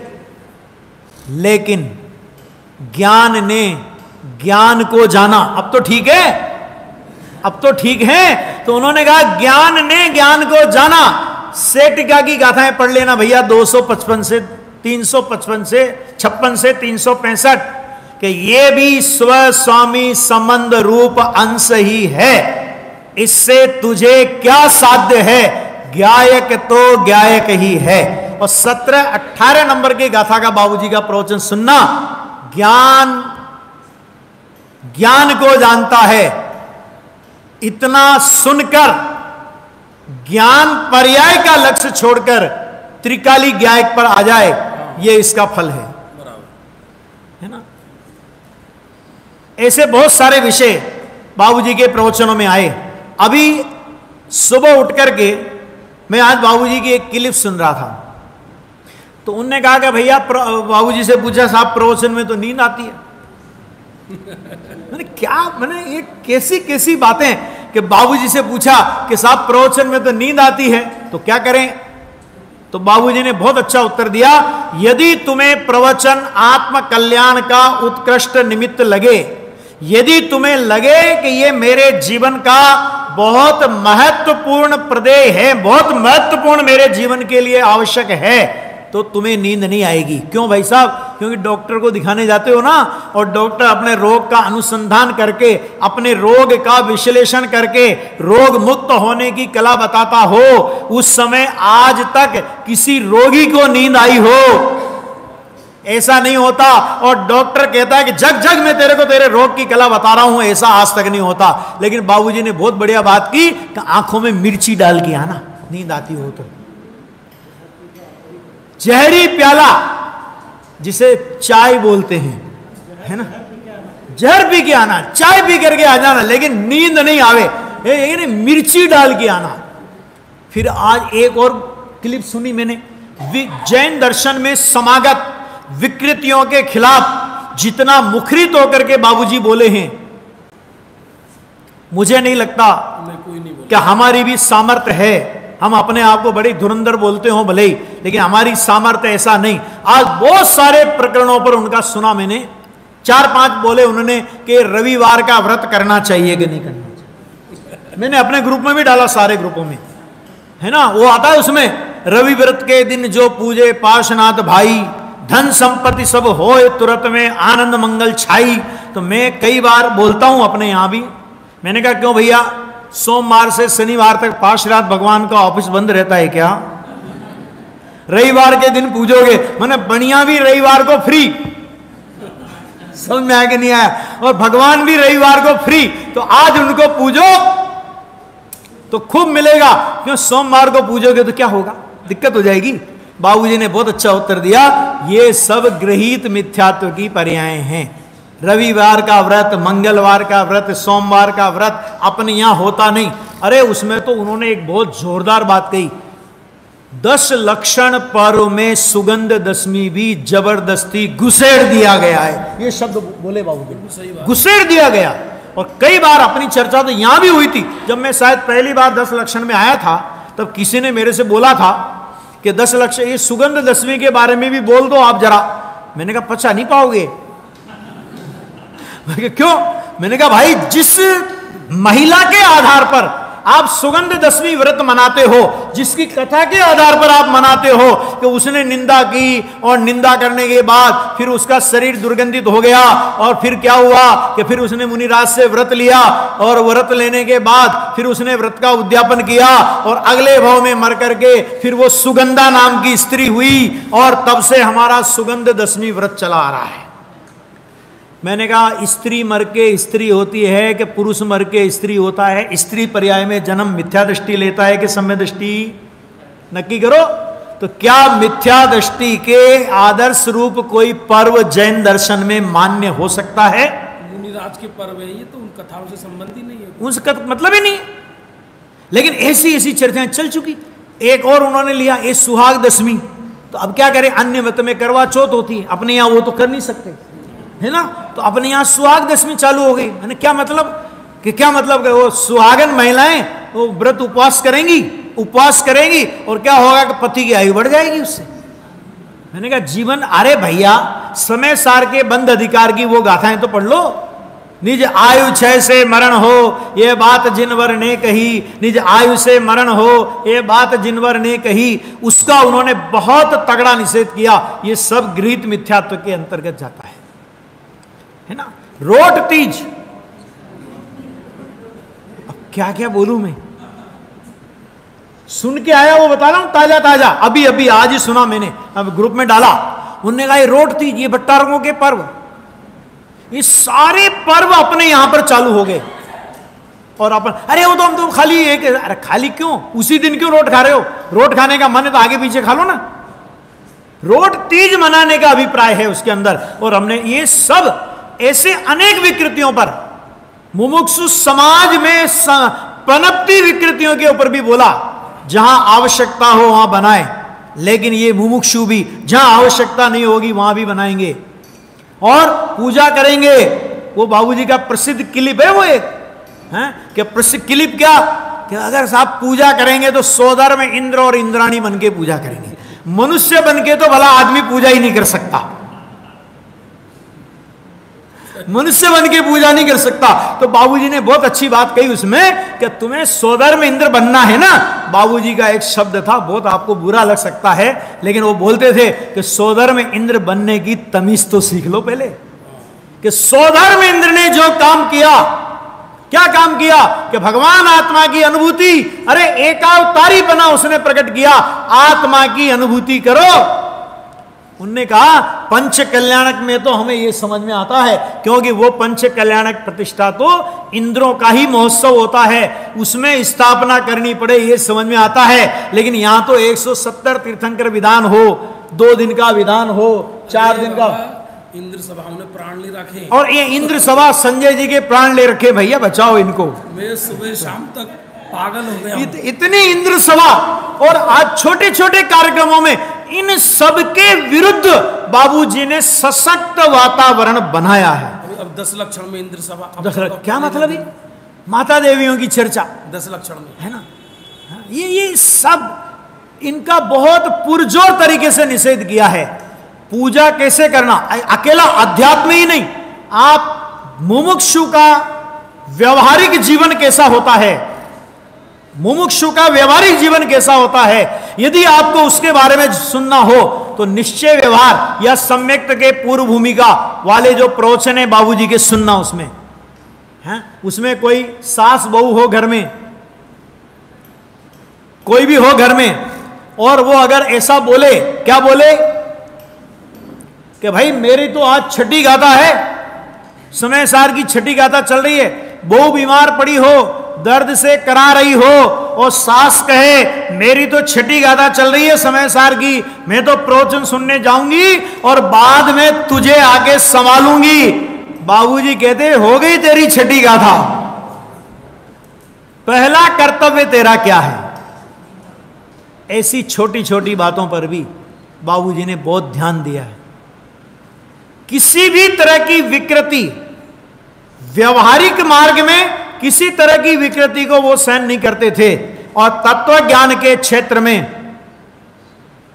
सैद्धांतिक दृष्टि से कोई भी किसी भी प्रकार की विकृति आवे तो भी बाबूजी उसे सहन नहीं करते थे, और सहन नहीं करते थे इतना ही नहीं, पुरजोर तरीके से अपनी बात को समाज के सामने रख देते थे। मानो नहीं मानो आपकी इच्छा, लेकिन जो उनको कहना होता था वो कहे बिना नहीं रहते थे। ऐसा अद्भुत जीवन कि जिन उनके एक उनके जीवन के अनेकों प्रसंग हैं, और उन अनेकों प्रसंग और उनका काव्य धारा, उनकी लेखनी, कि जिस लेखनी के ऊपर, जिनकी एक कविता के ऊपर एक पीएचडी हो सकती है ना। और ये होना चाहिए।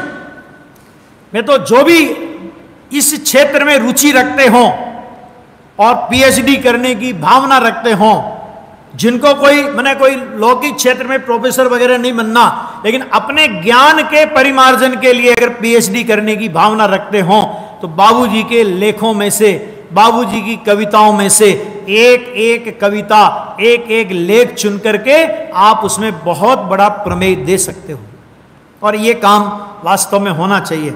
एक बात इस अवसर पर और मैं कहना चाहूँगा, जैसा कि हमारे विक्रांत जी ने अभी कहा, आपके सामने 5 मिनट में पूरा करता हूँ, कि विक्रांत जी ने अभी कहा कि बाबूजी का बहुत कम जो उनका मटेरियल है प्रवचनों का, अब प्रवचनों का तो मेरे ख्याल से लगभग काफ़ी काम हो गया है, YouTube पर अपलोड हो गए हैं, और जो भी प्रवचन अपलोड नहीं हुए हैं वो भी यथाशीघ्र अपलोड हो जाएंगे। लेकिन बाबूजी के जो आर्टिकल हैं वो भी लगभग छप चुके हैं, जो नहीं प्रकाशित हुए उनका प्रकाशन होना, और बाबूजी के जो मुख्य मुख्य विषयों पर प्रवचन की धारा प्रवाहित हुई है, समय सार की छठी गाथा, समय सार की 320 गाथा, कलकत्ता के शिविर, क्रमबद्ध पर्याय, और भी अनेकों अनेकों विषयों पर बाबूजी के जो प्रवचन धारा उनकी प्रवाहित हुई है, या उनकी जो अनेक तत्व चर्चाएं हैं, उनका संकलन संपादन होकर के उस कार्य को समाज में बहुत शीघ्रता से आना आवश्यक है। क्योंकि गुरुदेव श्री के बाद 20 वर्ष की हम एक पीढ़ी मानते हैं, तो गुरुदेव श्री के बाद 2 पीढ़ियां निकल चुकी, और आज हम देखते हैं कि तत्व ज्ञान के क्षेत्र में मुमुक्षु समाज का विस्तार तो गुरुदेव की अपेक्षा भी ज्यादा हुआ। गुरुदेव से के समय में भी जितने मुमुक्षु थे, आज उससे हम मुमुक्षुओं की संख्या बहुत ज्यादा बढ़ी है, और उसमें हमारे मित्र पक्ष का भी बहुत बड़ा योगदान है, इसलिए हम उनका भी आभार व्यक्त करते हैं इस अवसर पर। लेकिन मुमुक्षु समाज में तत्व ज्ञान की जो गहराई, जो उंडान गुरुदेव श्री के जमाने में बाबूजी की उपस्थिति तक जो गहराई और जो उंडान चलता था, गहराई से तत्व चर्चा चलती थी, आज उन तत्व चर्चाओं का, उन व्याख्यानों का अभाव जैसा होता जा रहा है। आज हम लोग जनरंजन और मनरंजन में पड़ गए हैं। लोगों को समझ में नहीं आएगा, ये हमारी शैली हो गई है कि लोगों को समझ में नहीं आएगा, लोगों को समझ में नहीं आएगा। मैंने कहा आपको ये किसने कह दिया कि लोगों को समझ में नहीं आएगा? लोगों की समझ का निर्णय करने का अधिकार हमें किसने दिया? और हमारे पंडित वीरेंद्र कुमार जी एक बात कहते थे कि लोगों को समझ में नहीं आएगा तो लोग अपनी समझ का स्तर ऊंचा करें, हम अपने स्तर को नीचा नहीं गिराएंगे। ये समझ लीजिए। तो ये चर्चाएं आना बहुत आवश्यक है। हमारा सौभाग्य है कि अभी नीलांबर तत्व चर्चा के नाम से ये तत्व चर्चा की पुस्तक आई है। हमारे जितने भी उदीयमान नए शास्त्रीय विद्वान हैं, जो निकल रहे हैं और जो निकलेंगे और जो निकल चुके हैं, उन विद्वानों तक भी हमें ये तत्व चर्चा पहुंचाना चाहिए, और इन बाबूजी का सारा सबको पूरी एक पुस्तक, हाँ, सबको देना चाहिए और उनको पढ़ने की प्रेरणा करना चाहिए।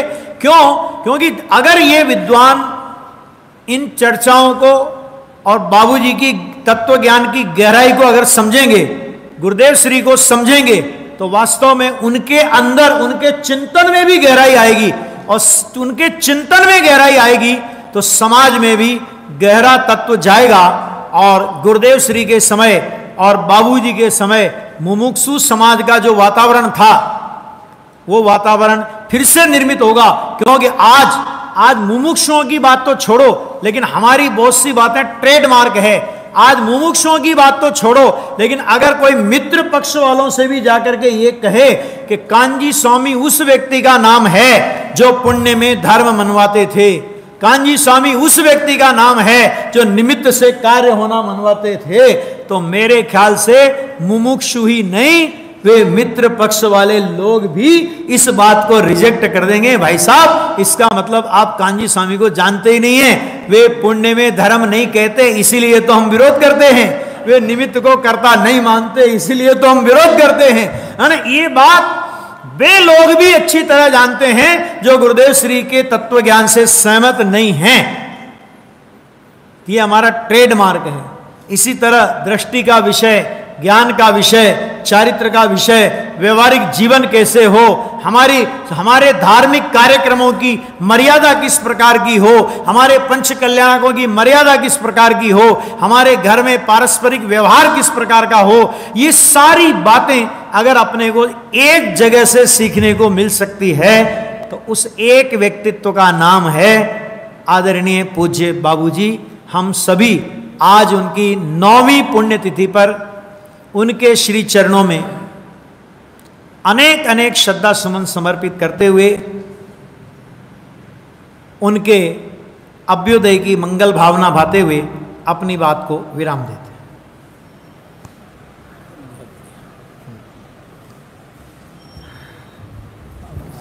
आदरणीय देवेंद्र जी सामने पूज्य बाबू जी के जीवन के बहुत मार्मिक पहलुओं को हम सभी के सामने रखा और हम सभी को प्रेरणा दी।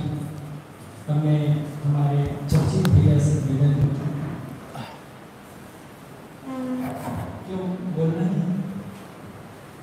अरे बोलो भैया से निवेदन करूँगा, श्रद्धांजलि अर्पित कर दो। बोलो आ जाओ इधर आ जाओ, आओ वो देना माइक माइक।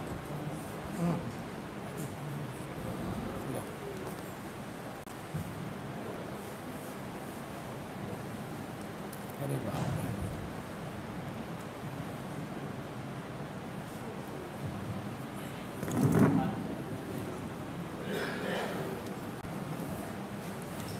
सतीर्थ वीर प्रभु का जग में प्रवरते, निज तत्व बोध पाकर सब लोग हर्षे, दुर्भावना न आवे मन में कदापि, निर्विघ्न निर्विकारी आराधना प्रवर्ते।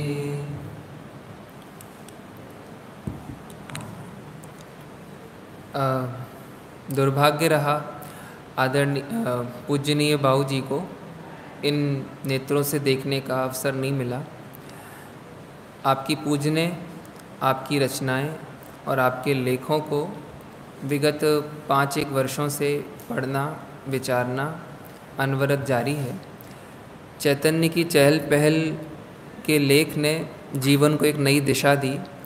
ज्ञान प्रधान शैली और श्रद्धान प्रधान शैली से जिनवाणी के सारे द्वंद्व और विरोधों का निराकरण सहज ही हो गया।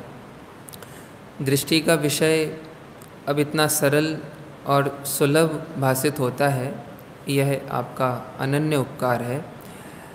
बाबू जी के जीवन को एक साधक के नज़रिए से देखते हैं तो साधना का एक सुंदरतम मार्ग दिखाई देता है।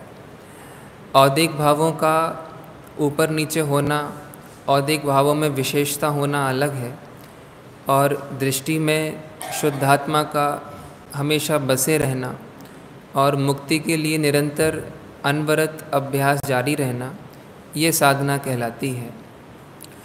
कई बार महापुरुषों के निकटवर्ती होने पर भी उनकी दृष्टि का लाभ इसलिए नहीं मिल पाता क्योंकि हम उनके दृष्टि को गहराई से देखने का प्रयास ही नहीं करते हैं, और जो परोक्ष में रहकर के भी उनकी दृष्टि को समझने का उपाय करते हैं वो दूर रह के भी उनसे निकट में जुड़ जाते हैं।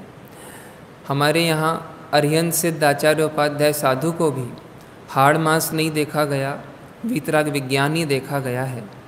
हम भी पूजनीय बाबू जी को उनके रत्नत्रय और उनकी दृष्टि से परखें और उसी के अनुरूप अपना जीवन बनाएं, इतना ही कहने का मुझे भाव है।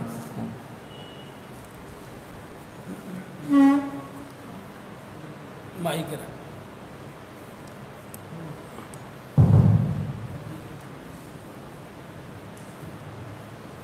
बहुत सुंदर चर्चित भैया और हमारे संजय भैया से मैं निवेदन करता हूँ। बोलता यूँ डेली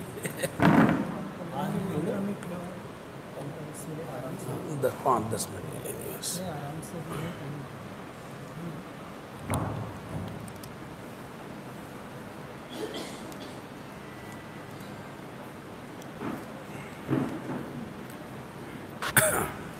अज्ञान तिम्रांधानां ज्ञानांजन शलाकया चक्षुरुन्मीलितं येन तस्मै श्री गुरुवे नमः।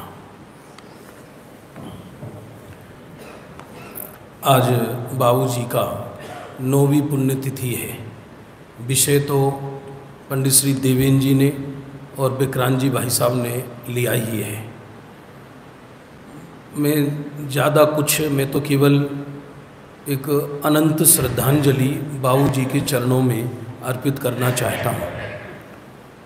मेरा प्रथम मिलान बाबूजी को जो मैंने देखा, थूबोंजी शिविर में देखा उनको। पहला मेरा मुमुक्षुओं का शिविर था, थूबोंजी में शिविर लगा था। उस समय उससे पहले थोड़ा बहुत अध्ययन करता था और उस शिविर से ही प्रेरित होकर हम जयपुर पढ़ने गए। बाद में जब वहाँ से पढ़कर निकल गए तो फिर हम 3 साल अजमेर रहे थे।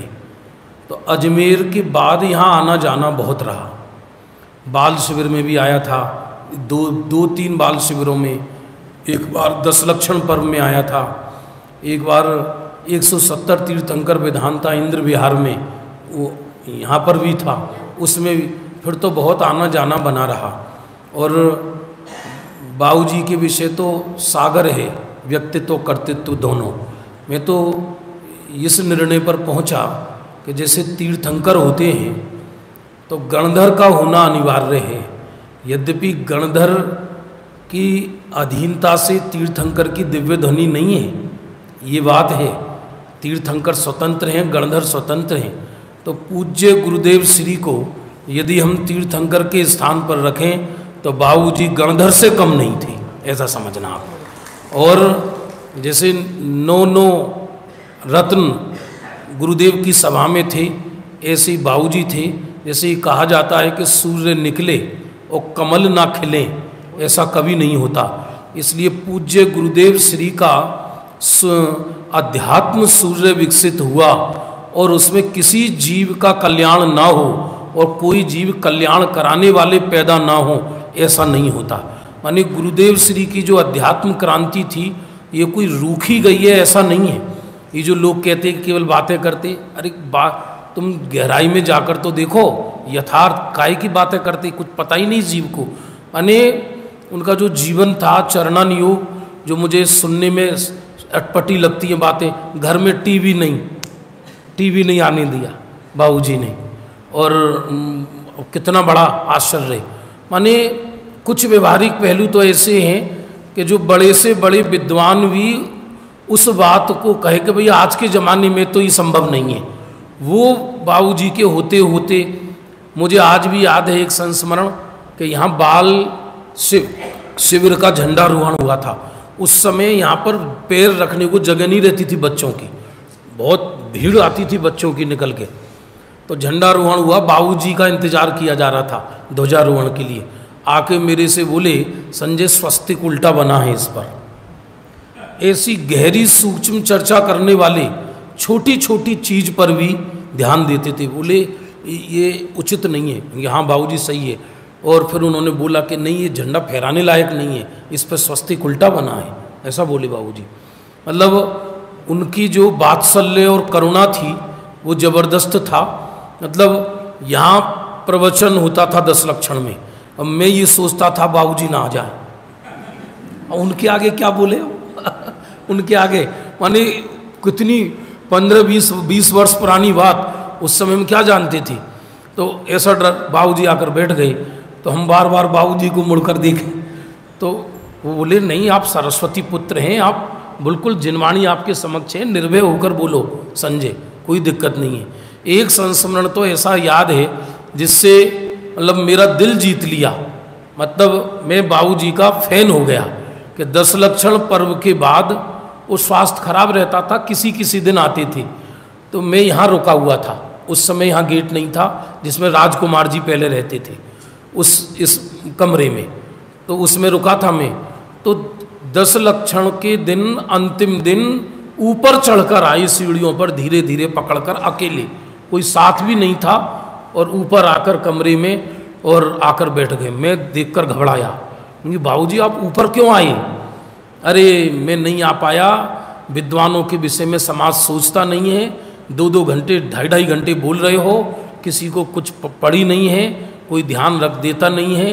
क्षमा वाणी अगले दिन थी, उससे पहले मैं लज्जित हो गया कि क्या मतलब इतना बड़ा महापुरुष और ये ऊपर चढ़कर आए हैं।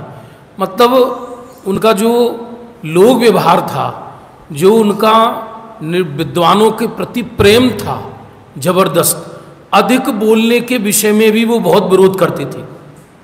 अभी चल रहा है द्रव्यानुयोग का विषय, अब कर्णानुयोग का, तो द्रव्यानुयोग का सारा सपाट, मैं शुद्ध आत्मा हूं, वो फिर समझ में नहीं आएगा। वो ये कहते थे कि एक जाति के विषय चलें जिससे कि उस श्रोता को उसका पोषण हो। एक वक्ता कुछ कह रहा है और दूसरा वक्ता कुछ कह रहा है, तो उस पहले वक्ता की जो शुद्धने की बात थी वो तो सारी सपाट हो गई ना, पानी में मिल गई। बोले इनको भेड़ बकरी मत समझो, एक विषय दे दिया, अब इनको चिंतवन करने दो। मतलब क्या तो साहित्य, क्या मर्म। सम्यक दर्शन में सम्यक दर्शन जैसी कोई चीज नहीं। पुस्तक रखता हूँ साथ में, 2 पुस्तक अपने साथ बाहर जाता हूँ। एक तो ये बाबूजी की जो सम्यक दर्शन का लेख है वो वाली पुस्तक, चैतन्य की चहल पहल, और एक द्रव्य दृष्टि प्रकाश।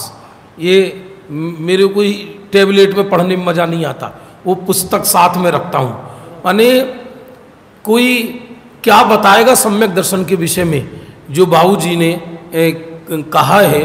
और ये सब गुरुदेव श्री का उपकार ऐसे महापुरुषों पर आया, बाबूजी पर आया। कोई गुरुदेव श्री की क्रांति कोई इतनी जल्दी थोड़ी खत्म हो जाएगी, आप ये समझ लो। जैसे देश आज़ाद हुआ तो बताते हैं कि आज़ादी का टोला निकल के जा रहा था झंडाओं का, तो एक अंग्रेज ने आकर गोली मार दी, बोले झंडा नीचे करो, तो उसने झंडा दूसरे को थमा दिया। तो बोले कितनों को मारोगे बताओ। ऐसे ही इस हुंडावसर्पणी कली काल में पूज्य गुरुदेव श्री अनंत तीर्थंकर और कुंद कुंद का झंडा लेकर आए, और वो ऐसे महापुरुषों को वो झंडा संभला कर चले गए, जिसमें हमारे पूज्य बाबूजी अग्रणीय थे उस झंडे में। और बहुत मतलब जितनी चर्चा, मैंने तो वो पुस्तक आज रात्रि से ही पढ़ना शुरू कर दिया, कम से कम समझ लो 30-40 पेज वो पढ़ा, जबकि मैं इतना थक रहा था कार्यक्रम से। इनकी नई पुस्तक मुझे बाहर जाने से पहले पूरी करना है। यद्यपि पहले मैंने नीलांबर चर्चा जब समय होती है, मुझे पढ़ने का ज़्यादा रस है, सुनने का थोड़ा कम रस है। पढ़ने में मेरी बहुत स्पीड है और अद्भुत चर्चा है, क्या करें।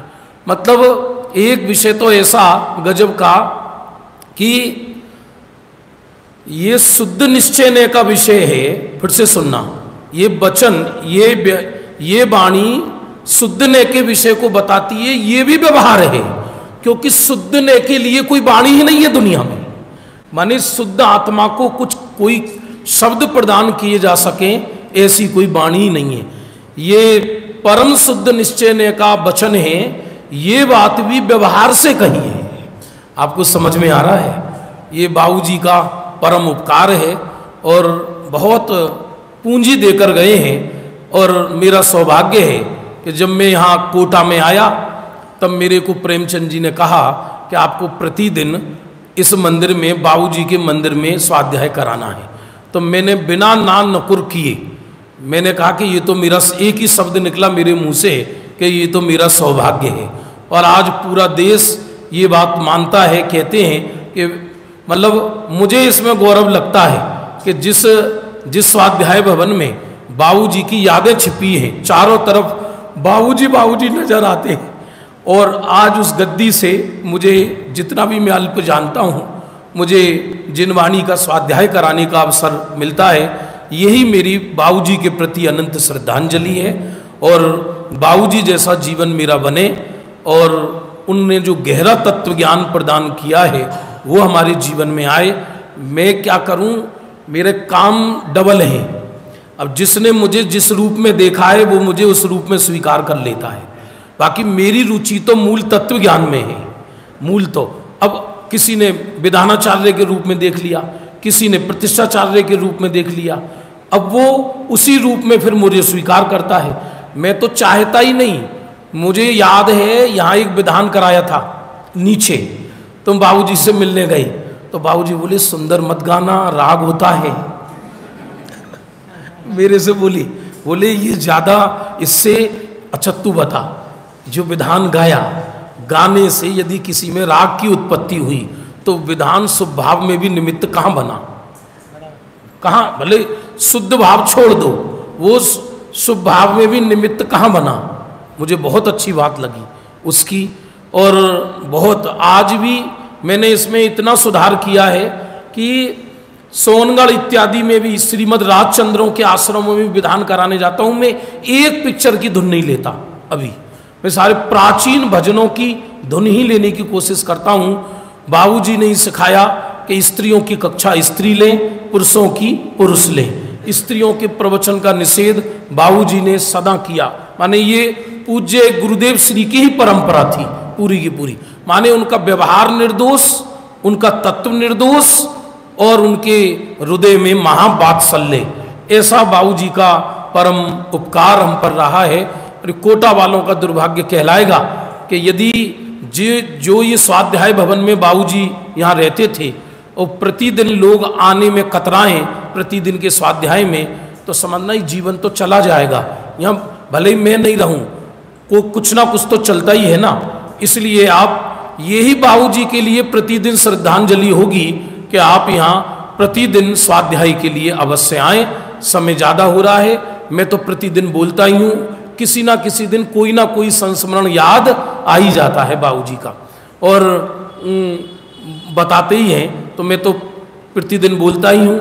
ये तो समझ लो मैं क्या स्वाध्याय कराऊंगा बाबूजी के आगे। बाबूजी का जो तत्व है वो मतलब ऐसा लगता है गुरुदेव श्री के हृदय में बैठ गए हों, गुरुदेव श्री के। एक बात कह के समाप्त करता हूँ मैं बात कि पंडित कैलाश चंद जी ने ये बोला पवन जी के पिताश्री ने कि यदि गुरुदेव ये कह दे मेरे को कि तू इस कुएं में कूद जा, तो मैं एक क्षण नहीं लगाऊंगा, एक क्षण। ऐसा उन्हें गुरुदेव का अटूट विश्वास था कैलाश चंद जी को, और बिल्कुल ऐसा ही अटूट विश्वास पूज्य बाबूजी को था गुरुदेव श्री के। इतने मतलब गुरुदेव श्री जिसके हृदय में बैठ गए इस काल में, समझना उसका मोक्ष होना पक्का है, उसको कोई रोक नहीं सकता है। माने इस कली काल को चौथा काल बनाने वाले और इस भरत क्षेत्र को विधेय क्षेत्र बनाने वाले गुरुदेव की क्रांति को आगे ले जाने वाले में बाबूजी का योगदान अग्रणीय है। हम उनकी श्रद्धांजलि सभा मनाना तभी सार्थक है कि जब उनकी प्रदेय को प्रतिदिन स्वाध्याय में लाएं, अपने जीवन में लाएं और उनकी निर्दोष शैली को जो उन्होंने समाज में पाखंडों का निषेध किया उसका भरपूर समाज में प्रचार करें, जिससे हमारे मुमुक्षु समाज में निर्दोषता आए। मैं बाबूजी के चरणों में अपनी अनंत अनंत श्रद्धांजलि अर्पित करता हूँ।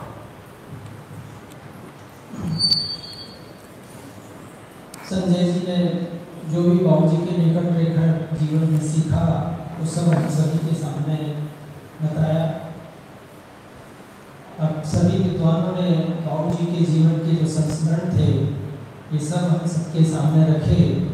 इसी रूप में शाम को हमारे सभी साधारण भाइयों के जीवन में भी जो भी संस्मरण है उसके लिए हमने एक स्मरण सभा रखी है। वो स्मरण सभा शाम को 8 बजे से यहाँ पर है, आप सभी आए और उसमें आपके जीवन का जो भी बाबूजी के साथ नजदीकता से जो भी आपको सीखने को मिला है, जो भी उनके जीवन का प्रभाव आपके ऊपर आया है, व्यवहारिक में निश्चय में जिस प्रकार का भी हो, आप सभी अपने संस्मरण यहाँ पर सुनाएंगे, सभी को सुनने को मिलेंगे। ऐसा 8 बजे से 8:30 बजे तक बाबूजी का वीडियो प्रवचन हम यहाँ चलाएंगे और उसके पश्चात हमारी संस्मरण सभा है जिसमें हमारे विद्वानों का भी लाभ मिलेगा। हमारा सभी विद्वानों से निवेदन है कि शाम को भी आप हमारी इस सभा की शोभा बढ़ाएंगे, ऐसा और सारा समाज सभी लोग हमारे यहाँ उपस्थित हों। ये हमारे लिए बहुत ही अच्छा बड़ा दिन है और हम इसे सार्थक करेंगे। हम ये प्रसंग तो है इसी के साथ में बहुत ही शुभ प्रसंग जो बाबूजी की चर्चा का प्रकाशन का हुआ है उसका भी हम यहाँ विमोचन करेंगे। उसके पहले मैं हमारे आदरणीय जामादार जी साहब को आमंत्रित करता हूँ जो पूज्य गुरुदेव को जीवन में उतारा है, बाबूजी को जीवन में उतारा है। प्रतिदिन आप गुरुदेव के प्रवचन सीढ़ी सुनते हैं, आप बाबूजी के प्रवचन सुनते हैं और ये जो नीलांबर चर्चा सुनने से आपको क्या हुआ सब बताएंगे। सबसे पहले जब ये नीलांबर चर्चा आई तो उसकी जो पीडीएफ का प्रिंट निकालकर आपने स्वयं में स्वाध्याय प्रारंभ किया और सभी लोगों को उस पूरी पीडीएफ के प्रिंट निकाल कर सब लोगों को देखा, सोनगढ़ में देखा, अपने जो भी साधर्मी भाई जो भी आपको मिलते थे उन तक सब तक पहुँचे कि आप सब लोग इसका स्वाध्याय कीजिए। इधर इधर आ जाओ, इधर थोड़ा इधर आ जाओ, तो ना थोड़ा इधर, ये लाइव जा रहा ना बाबूजी, थोड़ा सा ये ठीक है मैं कर लूँगा।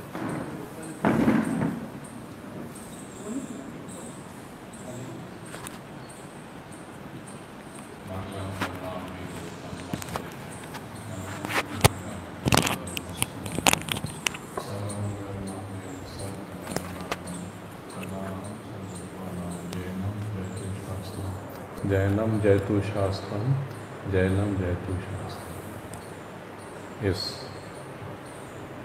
नवी पुण्यतिथि पे हम बाबूजी को आत्मानुभूति हेतु श्रद्धांजलि अर्पित करते हैं।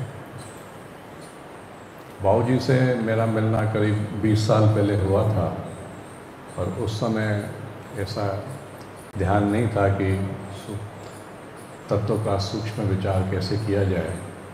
फिर हम जब झालावाड़ में थे तो गुरुदेव की सीडी सुनते थे तो 60% सीडी तो हमें समझ में आती थी और 40% निकल जाती थी।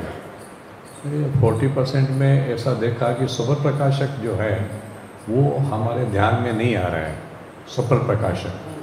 तो मैं बाबूजी के पास इसके क्लेरिफिकेशन के लिए आया। तो इस परिवार का हमारे पर बहुत उपकार है कि सबसे पहले उन्होंने यही कहा कि डॉक्टर, ज्ञान को सूक्ष्म और तीक्ष्ण करना है, विस्तार नहीं करना है। रिपीट किया उन्होंने कि मैं क्या कह रहा हूँ कि ज्ञान को सूक्ष्म और तीक्ष्ण करना है, इसका विस्तार नहीं करना है, जो इस तत्व चर्चा में आ चुका है। फिर सुनना चालू किया तो 90% तक वो कर्व बढ़ गया समझने का हमारे हिसाब से, पर वो बड़ा नहीं था इतना। और जब ये नीलांबर तत्व चर्चा भाई साहब ने, चिन्मय जी ने मेरे पास भेजी, पीडीएफ फाइल भी साथ में भेज दी, तत्व चर्चा बाबूजी की और पीडीएफ फाइल। क्योंकि तत्व चर्चा जो है वो सुनते सुनते कई चीज़ें निकल जाती हैं, पर जब पीडीएफ की फाइल का मैंने प्रिंट निकाला, उसको पढ़ा, तो मैंने कहा ये तो मैंने सुना ही नहीं, ये तो बात तो बहुत ज़रूरी थी सुनने की।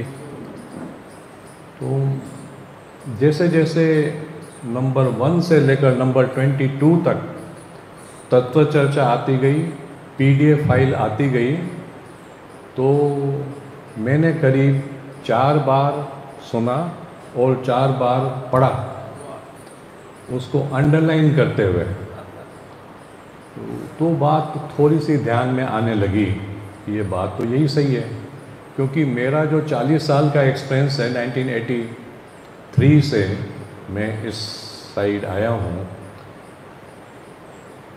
तो उसका निचोड़ अभी आया। वो वेल ऑर्गेनाइज्ड नहीं था।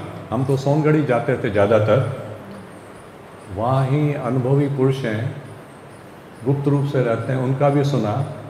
छह द्रव्य का स्वरूप उन्होंने प्रैक्टिकली समझाया। तो उन्होंने कहा कि भाई लघु जयंत सिद्धांत प्रवेशिका में लिखा है कि विश्व किसे कहते हैं, फर्स्ट तो छह द्रव्य के समूह को विश्व कहते हैं, जीव, पुद्गल, धर्म, अधर्म, आकाश और काल। पर दूसरा आएगा श्वेतांबर, वो बोलेगा 5, वैदिक आएगा वो बोलेगा 3। तो कैसे जवाब दोगे? लिखा है इसलिए वो कहते, हमारे यहाँ भी लिखा है। पर प्रैक्टिकली भावपूर्वक इस बात को समझना कि हाँ, ये छह द्रव्य का अस्तित्व है और ये संपूर्ण रूप से इनकी परिणति स्वतंत्र रूप से ये अपना अपना काम कर रहे हैं, उसमें से खुद को निकालना। ये पर हैं, फिर भी ये पर हैं जो इसमें से क्लियर हुआ, क्लियर कट।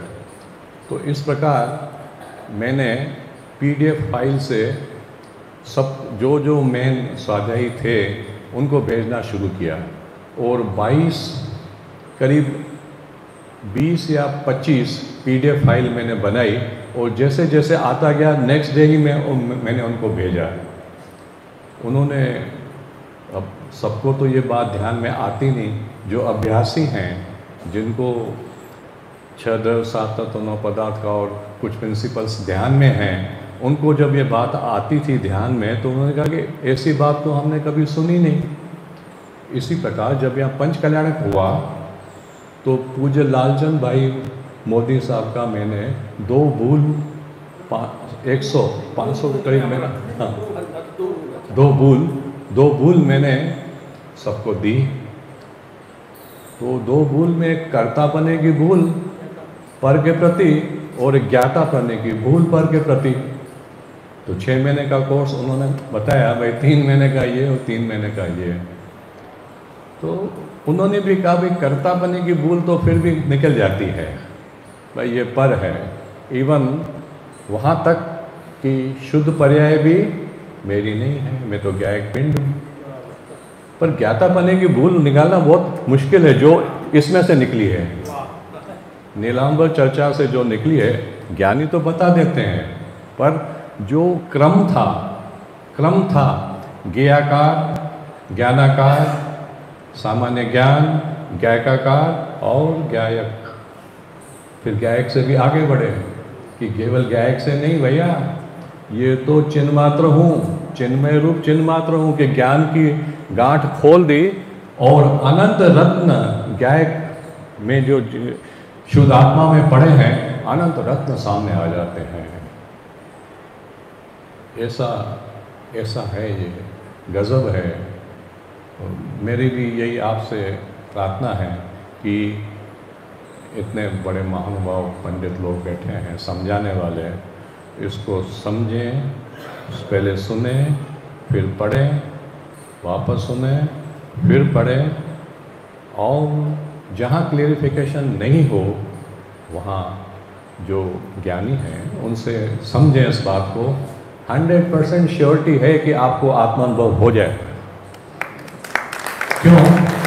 गुरुदेव भी अब समझ में आ रहे हैं। गुरुदेव की जो भाषा है वो अब समझ में आ रही है कि किस एंगल से गुरुदेव बोल रहे हैं, क्योंकि हर एंगल क्लियर किया गया है इसमें, हर एंगल किया गया। जैसे आपने कहा भी ज्ञान और श्रद्धा, अब इसमें क्या फ़र्क है, चारित्र में क्या फ़र्क है, तो इतना क्लियर किया है कि यदि इसको पढ़ लें जो अभ्यासी हैं, जिनको 6 द्रव्य 7 तत्व 9 पदार्थ और कुछ प्रिंसिपल्स ध्यान में हैं, तो ये बात ध्यान में आ जाती है।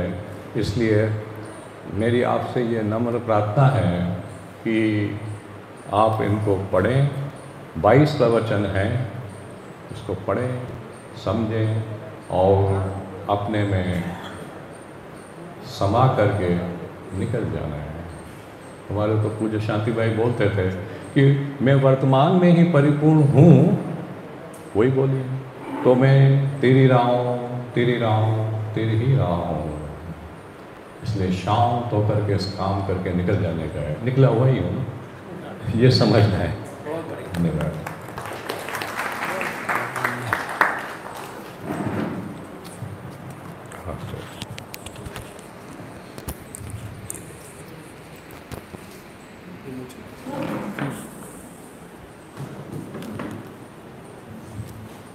चर्चा का कितना गहरा आपने लाभ लिया है वो आपके अभी वक्तव्य से हमें मालूम पड़ा। जैसे ही चर्चा आती थी वो तुरंत उसकी PDF की प्रिंट निकालकर स्वाध्याय शुरू कर देते थे और उस प्रिंट को अपने जितने भी साधर्मी हो उन तक भी भिजवाते थे, और फिर उसकी पूरी 400 पेज की बुक बनाकर भी आपने सब साधर्मियों को दी। सोनगढ़ भी जो भी आपके नज़दीक वाले थे उनको देकर आए, आपके उदयपुर में भाई है उनको दी। इस प्रकार जो भी लोग मिलते गए उन लोगों तक आप पहुंचाते रहे। ऐसा गहरा लाभ आपने इसका लिया है। ये एक बहुत ही सुखद संयोग बना है। आज बाबूजी का हम 9वां पुण्य स्मरण दिवस या मना रहे हैं, उन्हें याद कर रहे हैं, उनके प्रदेय को हम यहाँ पर सुन रहे हैं। इसी अवसर पर ये एक नीलांबर तत्व चर्चा का एक अमूल्य प्रकाशन, ये एक सहज ही हमें प्रयास से हो पाया है। 1999 में नीलांबर शांति भाई जवेरी के घर पर एक माह बाबूजी का प्रवास रहा था। उस समय 22 दिन तक ये तत्व चर्चा वहाँ पर आयोजित की गई थी। बाबूजी का स्वास्थ्य बराबर से नहीं रह पाता था, तो लोगों ने निवेदन किया था कि बाबूजी आपका रोज़ शिव मंदिर जिनालय पर प्रातः काल प्रवचन के लिए बार बार निवेदन करते थे, लेकिन स्वास्थ्य अनुकूल नहीं होने से वो स्वीकृति नहीं दे पा रहे थे। फिर लोगों ने कहा बाबूजी आप सवेरे यदि समय नहीं दे पा रहे हैं तो हम शाम को यहाँ घर पर ही है ना हम तत्व चर्चा रखें। शांति भाई जवेरी का भी आग्रह रहा और हमारे शिव मंदिर जिनालय के सब मुमुक्षु भाइयों का आग्रह रहा। तो बाबूजी ने कहा अच्छा ठीक है, अपन शाम को यहाँ पर चर्चा रख लेते हैं। वो चर्चा क्या शुरू हुई, वो सीधी 22 दिन तक है ना कंटिन्यू चलती रही। शाम को 7 बजे से लेके 7:30 बजे से 8 बजे तक डेढ़ घंटे तक ये चर्चा हुई। और संयोग से आप देखिए वहाँ के तत्व रसिक जिज्ञासु मुमुक्षु भाई श्री पंकज भाई जो शांति भाई के पुत्र हैं, महेंद्र भाई सीए, इन सब लोगों ने सारे गहरे तत्व जिज्ञासु वहाँ पर आते थे। तो आप देखिए वहाँ पे प्रश्न भी क्या क्या निकल कर आए, गहरे प्रश्न निकल कर आए हैं। और बाबूजी को इतनी प्रसन्नता होती थी जब इस प्रकार के प्रश्न आते थे, तो वो इतना खुलकर और प्रसन्नता के साथ में वो विषय को खोल कर बताते थे।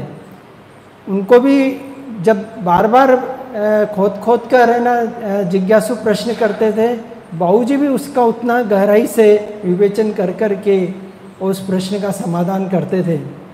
ये बहुत ही ऐसे जो विषय गुरुदेव के समय 45 वर्ष तक सोनगढ़ में प्रवचन में हम सायंकाल की गुरुदेव की तत्व चर्चा में जो चलते थे, वे प्रश्न और वो विषय हमारे इस चर्चा में उपलब्ध हो पाए हैं। ये चर्चा श्री महेंद्र भाई सीए, आप आश्चर्य होगा वहाँ पर 20 लोग तो है ना 2 घंटे का सफ़र तय करके आते थे भाईंदर और नाला सुपारा से। 20 लोग, वो शाम को 5 बजे है ना घर से निकलते थे, वो 7 बजे वहाँ पहुँचते थे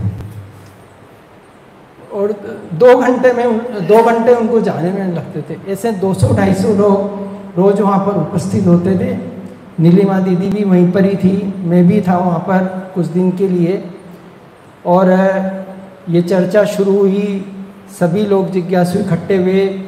बोरीवली के हमारे आत्मार्थी श्री महेंद्र भाई सीए, वो भी चर्चा में आने लगे और उन्हीं को एक विकल्प आया कि इस चर्चा को रिकॉर्ड क्यों नहीं कर लिया जाए।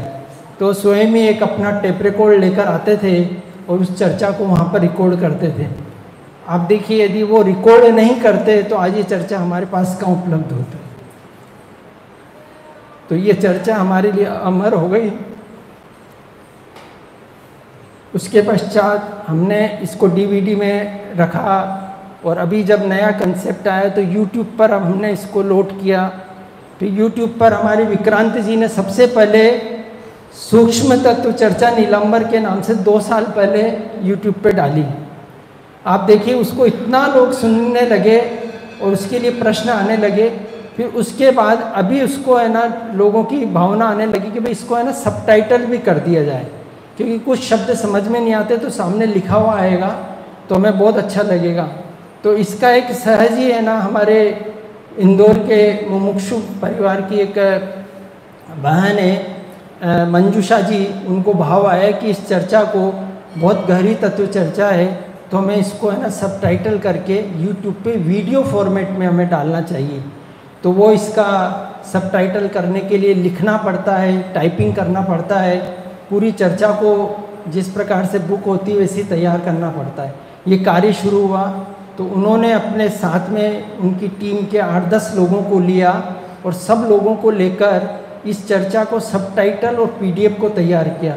एक एक चर्चा को वो अलग अलग लोगों के पास भेजते थे, कोई 15 दिन में, कोई 10 दिन में, कोई 1 महीने में। इस प्रकार से एक एक चर्चा को है ना सब टाइटल और PDF तैयार करके लिख कर भेजते थे।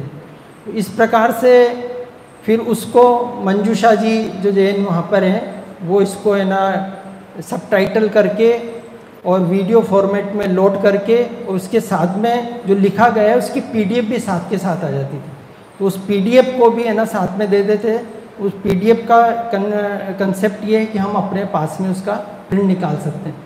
तो प्रिंट निकाल कर लोग उसका स्वाध्याय करने लगे। जैसे ही उसको भेजते थे लोग उसको अपने अपने टेबल पर प्रिंट निकाल के रखते थे। कई लोगों के फ़ोन आते हैं हम तो प्रिंट निकाल के इसका स्वाध्याय करते हैं, जैसा आपने बताया। तो इस प्रकार से ये क्रम शुरू हुआ, धीरे धीरे चलता रहा। इसको इस पूरे कार्य को संपन्न होने में लगभग 1 से 1.5 वर्ष का समय लगा और पूरी 22 चर्चाएं पूरी कंप्लीट हुई। फिर ये इन चर्चाओं को हमारे अभय जी भाई साहब ने सुना तो उनको इतना भाव आया कि यार ये तो गजब की चर्चा है, इनमें जो विषय आए हैं मैं तो गदगद हो गया हूँ कि ये तो आजकल है ना सुनने को ही नहीं मिलते। क्योंकि चिन्मय ये चर्चा तो है ना मैं खुद इसको है ना इकट्ठा करके संपादन करके इसकी किताब निकालेंगे अपन। तो मैंने कहा ठीक है भाई साहब, बहुत अच्छा है, जैसा आप चाहें। फिर उन्होंने स्वयं ने ही है ना मेरे से उसकी पूरी बुक मंगवा के यूट्यूब पर भी है ना उसको सुना और इस प्रकार से उसका संपादन का कार्य उन्होंने शुरू किया। और फिर उनको आया कि भाई फटाफट हम बाबूजी की पुण्यतिथि आ रही है तो हम इसको तुरंत उनकी पुण्य स्मृति में ही ये एक उपहार बाबूजी के चरणों में अर्पित करें। तो ऐसा भाव आया और ये वाला कार्य उन्होंने तुरंत प्रभाव से संपन्न किया। सारे चर्चाएं 22 चर्चाओं में से 11 चर्चा इस प्रथम खंड में आई है और 22 चर्चा द्वितीय खंड में अगले खंड में आएगी, उसका भी कार्य करेगा। हमारे देवेंद्र जी भाई साहब तो बराबर से पूरे बाबूजी के साहित्य में जीवन भर से ही लगे हुए हैं। सारे साहित्य को आप भी हृदयंगम भी करते हैं, प्रकाशन भी करते हैं और सबको है ना भेजते भी हैं। आगे भी जो आपकी भावनाएं 15 गाथा क्रमबद्ध पर्याय इस प्रकार के प्रवचन सभी हमारे पास में लिखावट होकर और उसको प्रकाशन के लिए हम जल्दी से जल्दी आगे बढ़ाएंगे। विक्रांत जी पाटनी की भावनाएं कि जो बाबूजी का साहित्य सभी तक पहुँचे, जो सूक्ष्म गुरुदेव का दिया गया जो माल है वो धीरे धीरे सब तक पहुँचे, ऐसी भावना है। तो ये सब अभी क्रम शुरू हुआ है और हम आदरणीय अभय जी भाई साहब के बहुत बहुत आभारी हैं कि उन्होंने इस कार्य को अपने हाथ में लिया और अपना बहुमूल्य समय प्रदान करके इस पुस्तक के संपादन का कार्य संपन्न किया। हम उनके बहुत बहुत आभारी रहेंगे और इसका शीघ्र प्रकाशन करके आप और हम सभी के बीच में उपलब्ध है। और इसी 10 लक्षण में उन्होंने 2.5 दीप में प्रवचन में ये कहा कि ये पुस्तक प्रकाशित होकर 30 तारीख को बाबूजी की पुण्यतिथि के दिन हमारे देश के सभी मुमुक्षु मंडलों में उनके प्रदेय के ऊपर चर्चा हो और इस पुस्तक का विमोचन हो। तो आज कई स्थानों पर ये पुस्तक का विमोचन का कार्य हमारा संपन्न हो रहा है।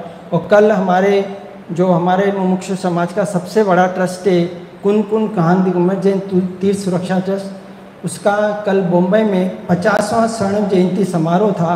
उस स्वर्ण जयंती समारोह में पूरे मुमुक्षु समाज के विद्वान और वरिष्ठ लोगों के बीच में कल इस पुस्तक का भव्य विमोचन समारोह वहाँ पर संपन्न हुआ। 1000 लोगों की उपस्थिति वहाँ पर बम्बई में बोरीवली में एक कार्यक्रम था, उसमें ये संपन्न हुआ है।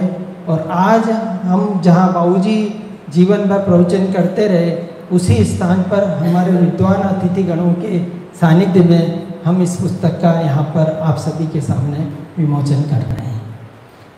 क्या पूज्य बाबूजी की जो नीलांबर चर्चा है उसका बोलो, आप कुछ बोल रहे हैं, बोलो ना, बोलो। हाँ जी, चलिए। जामनदास साहब आप भी आ जाए, बाबूजी आप जी, पटवारी जी साहब आप भी आ जाए, भोरा जी साहब आप भी आ जाए, है ना। और जिनवाणी अमृत रसाल रसिया आओ रे सुनवा, जिनवाणी अमृत रसाल रसिया आओ रे। हमारे वीरेंद्र जी हसवाड़ा साहब आ जाइए, वीरेंद्र जी साहब सब आ गया। हमारे धन कुमार जी साहब पंडित जी शास्त्री जी हाँ। चलेंगे क्या? जीवानी अमृत रसान रसिया आओ रे सुनवा, जिनवानी अमृत रसान रसिया आओ रे सुनवा, आओ रे सुनवा, आओ रे आशीष जी भैया, आशीष भैया शास्त्री जी, अरे आओ, आप तो सब विद्वान हो।